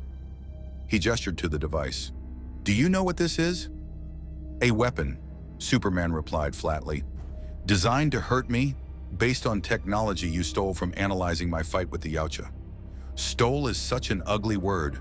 I prefer reverse engineered." Lex walked around the device like a proud parent.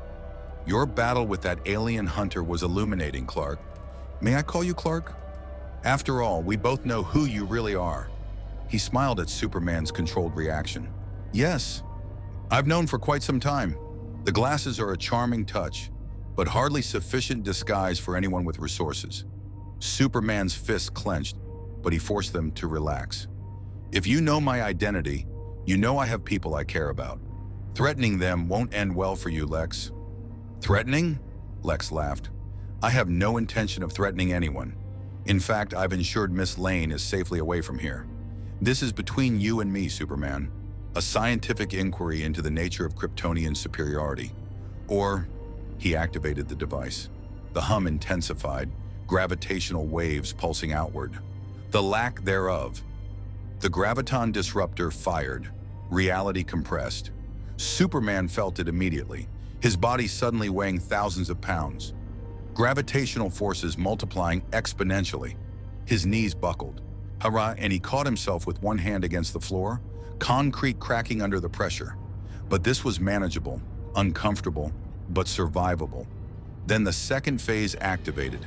Pain erupted through every cell of his body as the device targeted his Kryptonian biology directly.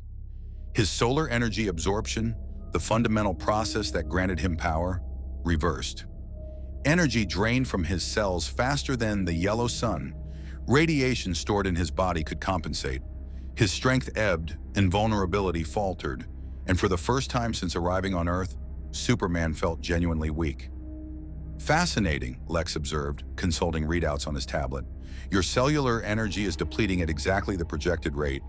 In approximately 60 seconds, you'll be reduced to merely human-level capacity, vulnerable, mortal."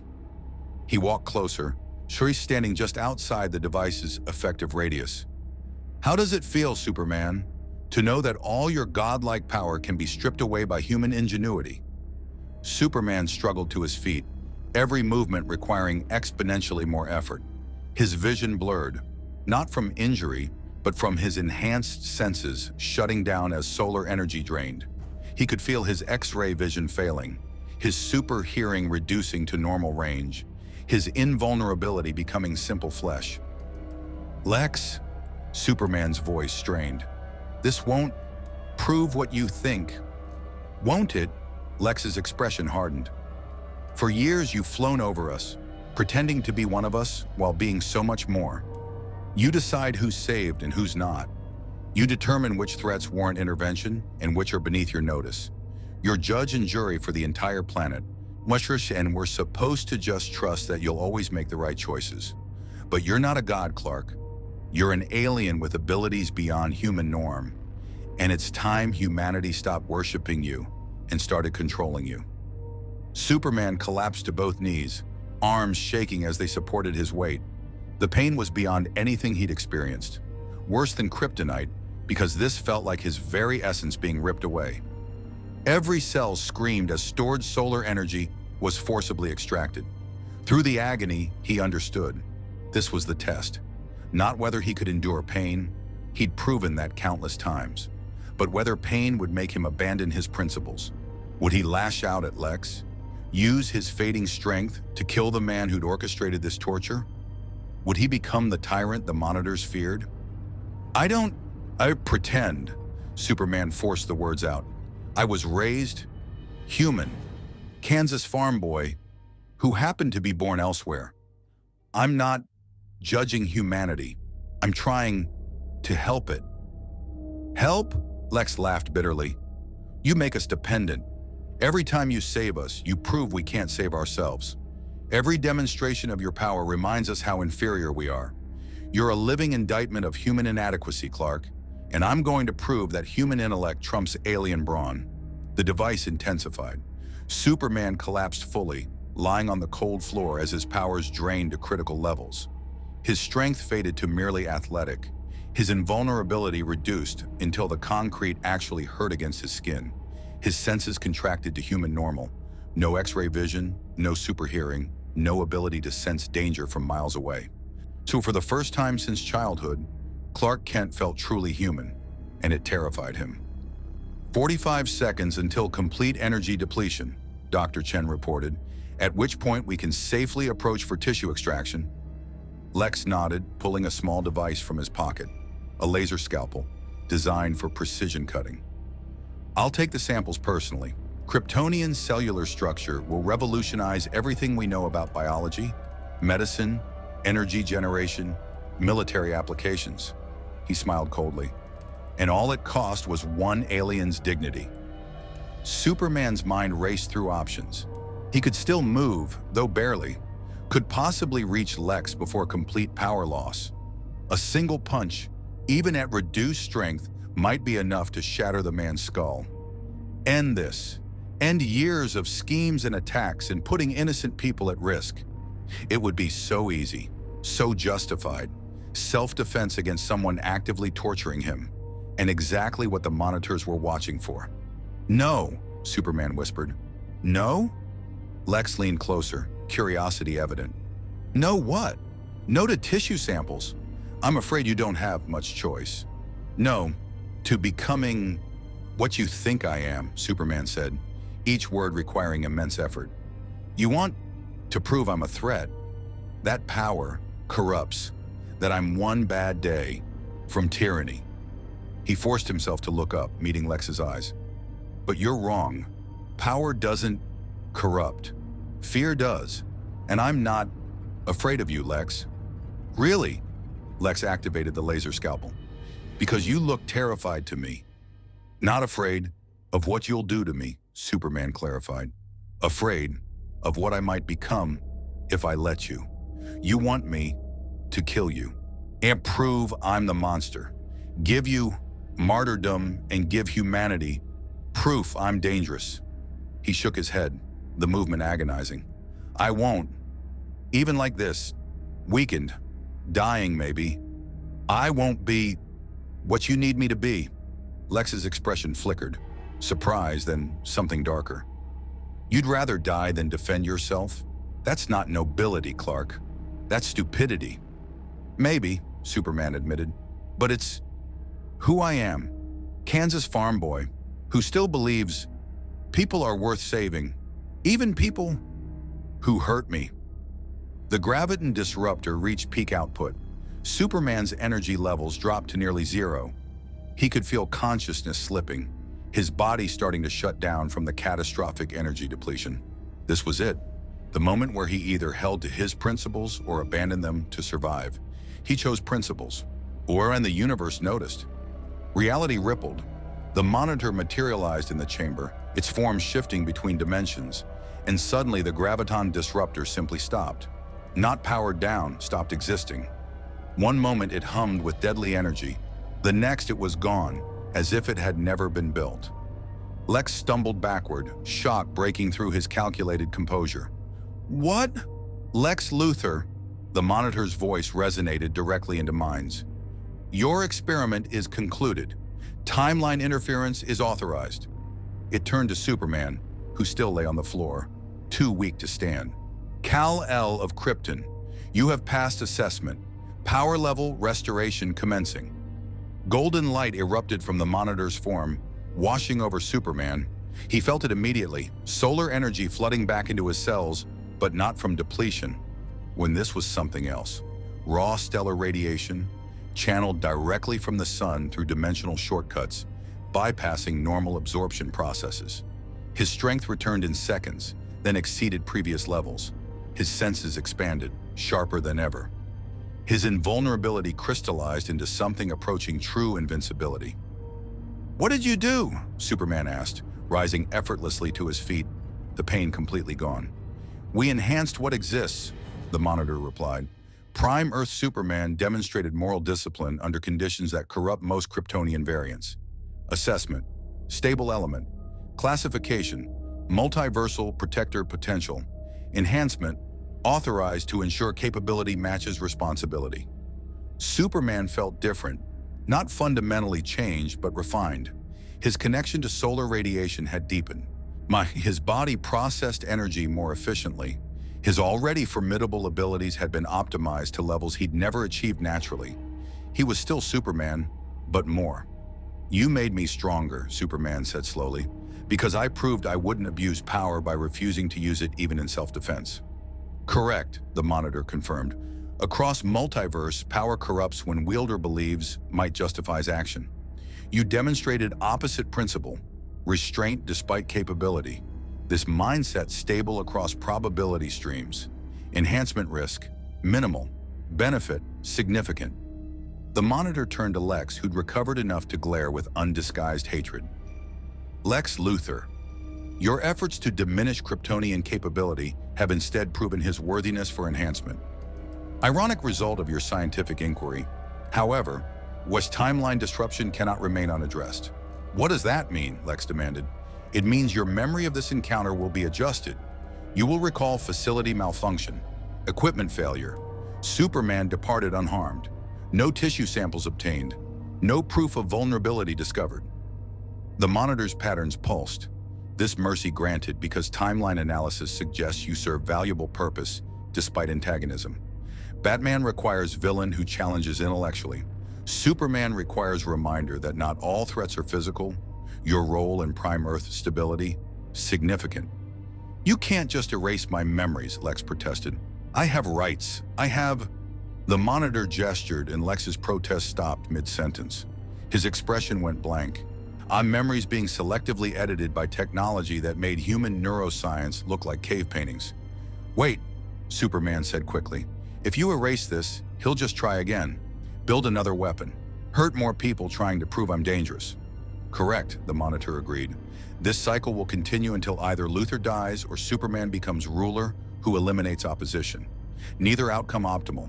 However, complete memory erasure creates personality cascade problems. Lex Luthor without Superman-directed ambition becomes different person. Timeline destabilization, unacceptable. Therefore, partial edit. He retains scientific knowledge but forgets this specific facility, the specific weapon, the specific defeat. His obsession continues but must rebuild from earlier foundation. We're delay. approximately 18 months before next major attempt. 18 months of peace, Superman said. I'll take it. The monitor's patterns shifted, something that might have been approval. Cal-L, final assessment transmission. Your encounter with Yautja elevated Earth profile. This encounter with monitors establishes Earth as Class 3 protected world, meaning most dimensional travelers will be warned away. Some will ignore warning. You are now designated Prime Earth's champion against such threats. Enhancement granted reflects this responsibility. What about the Justice League? My friends? My family? They remain unaware of monitor involvement. This preserves timeline integrity. To them, you defeated Luthor's weapon and escaped. Standard heroic outcome. Well, your enhancement will be attributed to natural Kryptonian development under yellow sun exposure. Accurate, if incomplete. The monitor began fading. Final instruction: restraint remains essential. Enhancement increases power, but does not alter core principle. You are strong because you choose mercy. Lose that choice, enhancement will be revoked. Understood? Understood, Superman confirmed. Thank you for trusting me. Trust not given lightly. Earn through action. Continue earning. The monitor vanished completely, taking the remains of the graviton disruptor with it. The chamber was suddenly just an empty room, all evidence of Lex's weapon erased from reality as if it had never existed. Lex blinked, confusion replacing his blank expression. Superman? What? Why are you in my facility? He looked around. Where's my security team? And what happened to... His eyes widened. The equipment failure, the power surge. We need to evacuate before... Already handled, Superman lied smoothly. Your people are safe. But Lex, you need to reconsider researching weapons to use against me. It never ends well. Lex's expression hardened into familiar hatred. Get out of my facility, alien. And tell that reporter woman if she trespasses again, I'll press charges that even you can't prevent. Superman flew through the ceiling, not violently, but effortlessly, his enhanced control allowing him to pass through without causing structural damage. He climbed into the sky, feeling sunlight recharge him faster than ever before, his cells humming with optimized energy conversion. He'd passed the test, proven that power didn't have to corrupt, and been rewarded with even greater capability, not to dominate, but to protect more effectively. But as he flew back toward Metropolis, a thought nagged at him. How many more tests would come? How many times would the universe demand he prove his worthiness? And what happened if he eventually failed? One day at a time, he reminded himself, that's all anyone can do, even gods. In the space between dimensions, the monitors convened. Their consensus was unanimous. Prime Earth Superman was stable, enhanced, worthy of the power he'd been granted. But they would continue watching, because even the most stable elements could become unstable under sufficient pressure, and the universe had plenty of pressure to offer. 2 weeks after the monitor incident, Metropolis settled back into normalcy, or what passed for normal in a city protected by a Kryptonian. Superman resumed his patrols, stopped crimes, saved lives. But something fundamental had changed. His enhanced abilities manifested in subtle ways. He could hear not just Metropolis, but the entire eastern seaboard with perfect clarity when he focused. His X-ray vision penetrated materials that previously blocked him, including lead when he concentrated. His strength, already nearly limitless, had deepened into something that felt inexhaustible. The sun's radiation absorbed into his cells with near-perfect efficiency, making him feel perpetually recharged. But the greatest change wasn't physical, it was perspective. He understood now that Earth existed in a vast multiverse, watched by cosmic powers that saw him as either protector or potential threat. The Yautja had marked Earth as worthy of respect. The monitors had designated it as protected. And somewhere in the space between dimensions, other forces were undoubtedly taking notice. "You're different," Lois said one evening as they stood on her apartment balcony, watching Metropolis's lights shimmer in the darkness. "Since that thing with Lex, you seem more focused, like you're seeing things I can't." Clark considered how much to tell her. The truth about monitors and multiversal threats and tests of moral character felt too vast, too complicated, but Lois deserved honesty. "I learned something during that encounter," he said carefully, "about responsibility, about what it means to have power and choose not to abuse it, even when abuse would be easier. Lex wanted to prove I'm dangerous. That power inevitably corrupts. But I realized something. It's not power that corrupts. It's forgetting why you have it in the first place." Lois studied him with her reporter's eye, the gaze that had uncovered conspiracies and toppled corrupt governments. "That's a very philosophical answer for, I beat Lex's latest scheme." "Maybe I'm becoming more philosophical in my old age," Clark smiled. "You're 32, Smallville. That's not old." She leaned against him. "But seriously, are you okay? You seem, I don't know, like you're carrying something heavier than usual. And that's saying something for someone who literally carries the weight of the world." Clark wrapped an arm around her, grateful for her presence, for the grounding she provided when cosmic responsibilities threatened to pull him away from humanity. "I'm okay. Just thinking about the future, about what comes next." "Next?" Lois raised an eyebrow. "As in next crisis? Next alien invasion? Or next in terms of us?" "All of it," Clark admitted. "The Predator hunt showed me that Earth isn't isolated anymore. We're part of a larger universe, and that universe is paying attention. More visitors will come. Some honorable like Ratak, others probably not. The Justice League needs to be ready. I need to be ready." "And us?" Lois asked quietly. "Do we need to be ready for something?" Clark turned to face her fully, taking her hands. "Lois Lane, you're the bravest person I know. You run toward danger with nothing but a notepad and stubborn determination. You've seen me at my worst and love me anyway. You keep me human when everything else tries to make me a god." He took a breath. "I know the timing isn't perfect. I know there are alien threats and cosmic tests and a million reasons to wait. But I also know that life is short, even for someone who's nearly invulnerable. And I don't want to waste another moment without asking, will you marry me?" Lois's eyes widened. She looked at him for a long moment, and Clark's super hearing caught her heartbeat accelerate. Not from fear, but from emotion. "You're proposing," she said, "right now, on my balcony, without a ring or planning or any of the romantic gestures I'd normally demand. I can get a ring. I can plan something elaborate if you—" "Yes," Lois interrupted, tears starting to form. "Yes, you impossible, wonderful alien. Yes. Hey, I'll marry you. Ring or no ring, plan or no plan. Yes." Clark pulled her into a kiss that felt like coming home after a long journey.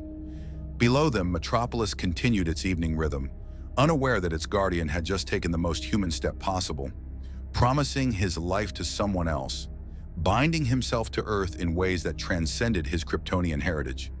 When they finally broke apart, Lois was laughing and crying simultaneously. "My parents are going to flip. Mom, Dad, I'm marrying Superman. Yes, that's Superman. No, I don't know if our kids will fly." "One crisis at a time," Clark grinned. His super hearing caught something. Alarms from Metropolis Harbor, the sound of metal tearing, screams. He tensed immediately, the hero's instinct never truly resting. "Go," Lois said, reading him perfectly. "I'll be here when you get back. Wait, we have a wedding to plan after all." Superman launched into the night sky, cape billowing, arriving at the harbor to find a cargo ship listing badly, its hull breached by impact with something massive. Dock workers fled while longshoremen tried to help injured crew members trapped on the sinking vessel. Superman dove into the water, his enhanced strength making the rescue effortless. He braced the ship's hull, preventing further sinking while using heat vision to weld a temporary patch. Then he lifted the entire vessel, thousands of tons of steel and cargo, placing it gently in dry dock while crew members stared in disbelief. "What hit us?" the captain asked, still shaken. "Something huge moving under the surface. Wasn't a whale. Wasn't anything natural." Superman's enhanced senses swept the harbor, was searching for whatever had caused the collision. His X-ray vision penetrated the murky water, finding it, a pod partially damaged, leaking strange fluids. Not Yautja technology, something else, something that had just arrived on Earth and immediately caused problems. He dove down, retrieving the pod and bringing it to the surface. It was approximately 10 feet long, organic in design, with bioluminescent patterns that pulsed weakly. As he examined it, the pod cracked open. Nothing emerged. The interior was empty, or had been occupied by something that had already left. Superman's enhanced hearing caught movement in the water, something large displacing significant volume as it swam toward the city's waterfront. "Everyone back!" Superman called to the dock workers. "Get to safety now!"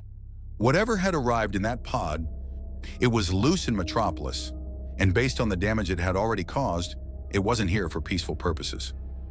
Superman prepared to pursue, but his communicator buzzed, Batman's encrypted frequency. "Clark, are you seeing the satellite feeds? 3 more pods just entered the atmosphere. Similar design to whatever hit your harbor. They're landing globally, one near Gotham, one in the Pacific, one in Central City. Coordinated," Superman realized. "Not an accident. An invasion? Or reconnaissance," Batman replied grimly. "Either way, we need the League. I'm calling everyone in. Get to the watchtower as soon as you've secured whatever came out of that pod." The communication ended. Superman scanned the waterfront with every enhanced sense available to him, but whatever had emerged from the pod was hiding, just using the city's infrastructure as cover. He could search for hours, or he could trust Metropolis PD to handle immediate containment while he coordinated with the Justice League for the larger threat. The choice was easier than it once would have been. He learned from the Yautja hunt and the Monitor's test. Sometimes the hero's job wasn't to solve every problem personally, but to coordinate responses and trust others to do their parts. He flew to the nearest police station, briefing them on the situation and providing detailed descriptions of what he'd found. Then he launched towards space, breaking atmosphere and heading for the Justice League's Watchtower station. The satellite headquarters hung in geosynchronous orbit above Earth, a testament to human and alien cooperation. Superman entered through the airlock to find the Trinity already assembled, Batman studying holographic displays, Wonder Woman checking her weapons, and several other League members arriving via boom tube or teleportation. "Status report," Diana said, her warrior instincts already engaged. Superman shared what he'd discovered while Batman pulled up global tracking data. 4 pods total that we've confirmed. Unknown origin, organic design, occupants already dispersed. No attacks yet, but significant property damage from their arrivals. "They're hiding," Batman concluded. "Studying us, probably. Same tactic the Yautja used. Observe before engaging." "But the Yautja came for honor," Superman said. "These pods were launched toward population centers deliberately. Why, this feels more like infiltration than hunting." Flash, Barry Allen, vibrated with barely contained energy. "So what's the play? Track them down? Wait for them to reveal themselves?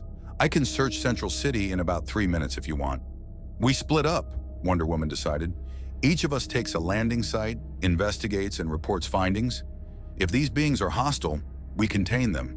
If they're refugees or explorers, we offer assistance." "And if they're advanced scouts for something bigger?" Batman asked. Superman met his friend's eyes, understanding the unspoken concern. Earth had been marked as protected by the Monitors, but also marked as containing powerful defenders. Some species might see that as a challenge. Others might see it as an obstacle to be removed before invasion. "Then we show them why the Monitors designated Earth as protected," Superman said firmly. "Not through conquest or domination, but by proving we'll defend our world together, as a league." The assembled heroes nodded agreement. They'd faced alien threats before. Darkseid, the White Martians, Starro. But this felt different, more calculated, more dangerous. As the League prepared to deploy to their assigned locations, Superman pulled Batman aside. "Bruce, if this goes badly..." "It won't," Batman interrupted, "because you're not facing it alone. That's what the League is for, Clark, so you don't have to carry every burden personally." "I know, but if it does, if something happens to me..." "Lois and I are engaged. I need to know someone will..." Batman's expression softened almost imperceptibly. "She'll be protected. You have my word." Then, surprising them both, he extended his hand. "Congratulations. She's too good for you, but she's also the only person who could handle being married to Superman." Superman shook his friend's hand, grateful beyond words. Then he joined the League as they deployed across Earth, each member heading to investigate the mysterious arrivals. As Superman flew back toward Metropolis, he thought about everything that had led to this moment. The Yautja hunt that had tested his combat abilities. The Monitor's trial that had tested his moral character. The enhancement that had made him stronger not because he'd dominated, but because he'd shown restraint. And now new threats emerging just as he'd committed to building a life with Lois. The universe had a sense of timing. He'd give it that. Whatever emerged from those pods, whatever new challenge awaited, he'd face it the way he always had. With hope, with allies, and with the absolute conviction that power existed to protect, not to dominate. The symbol on his chest represented that ideal. Hope, not just for Earth, but for every world watching, for every species wondering if strength and compassion could coexist. The Yautja had learned that lesson. The Monitors had acknowledged it. Now, whoever had sent these pods would discover it too. Superman descended toward Metropolis as sunset painted the city in amber and gold.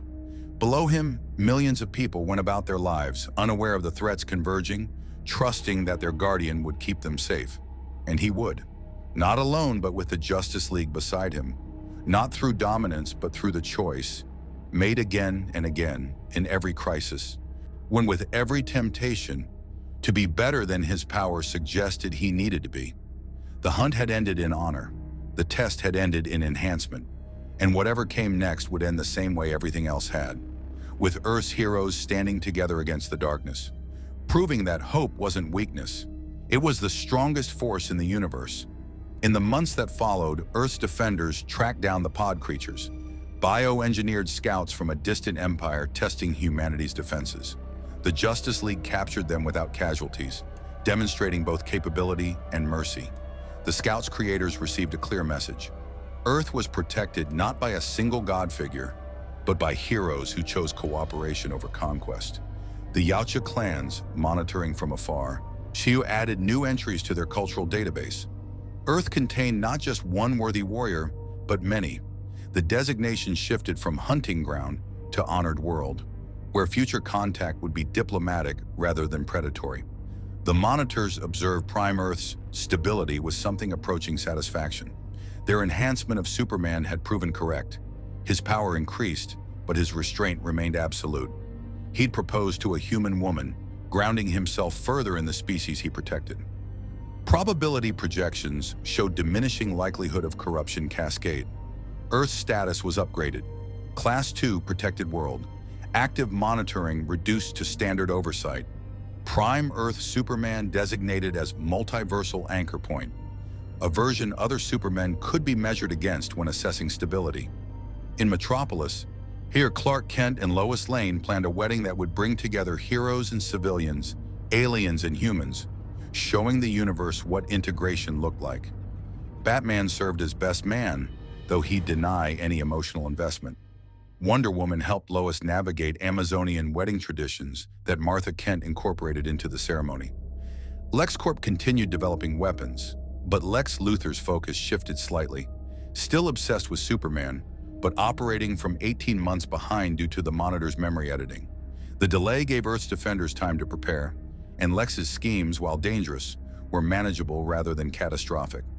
And high above Metropolis, in the space between stars, a Yautja ship occasionally passed through the system.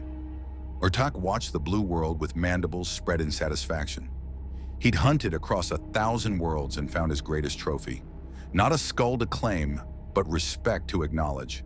The human-raised Kryptonian had taught an ancient warrior culture something new, that the worthiest prey were those who didn't need to be hunted because they'd already mastered the hardest challenge, controlling power rather than being controlled by it.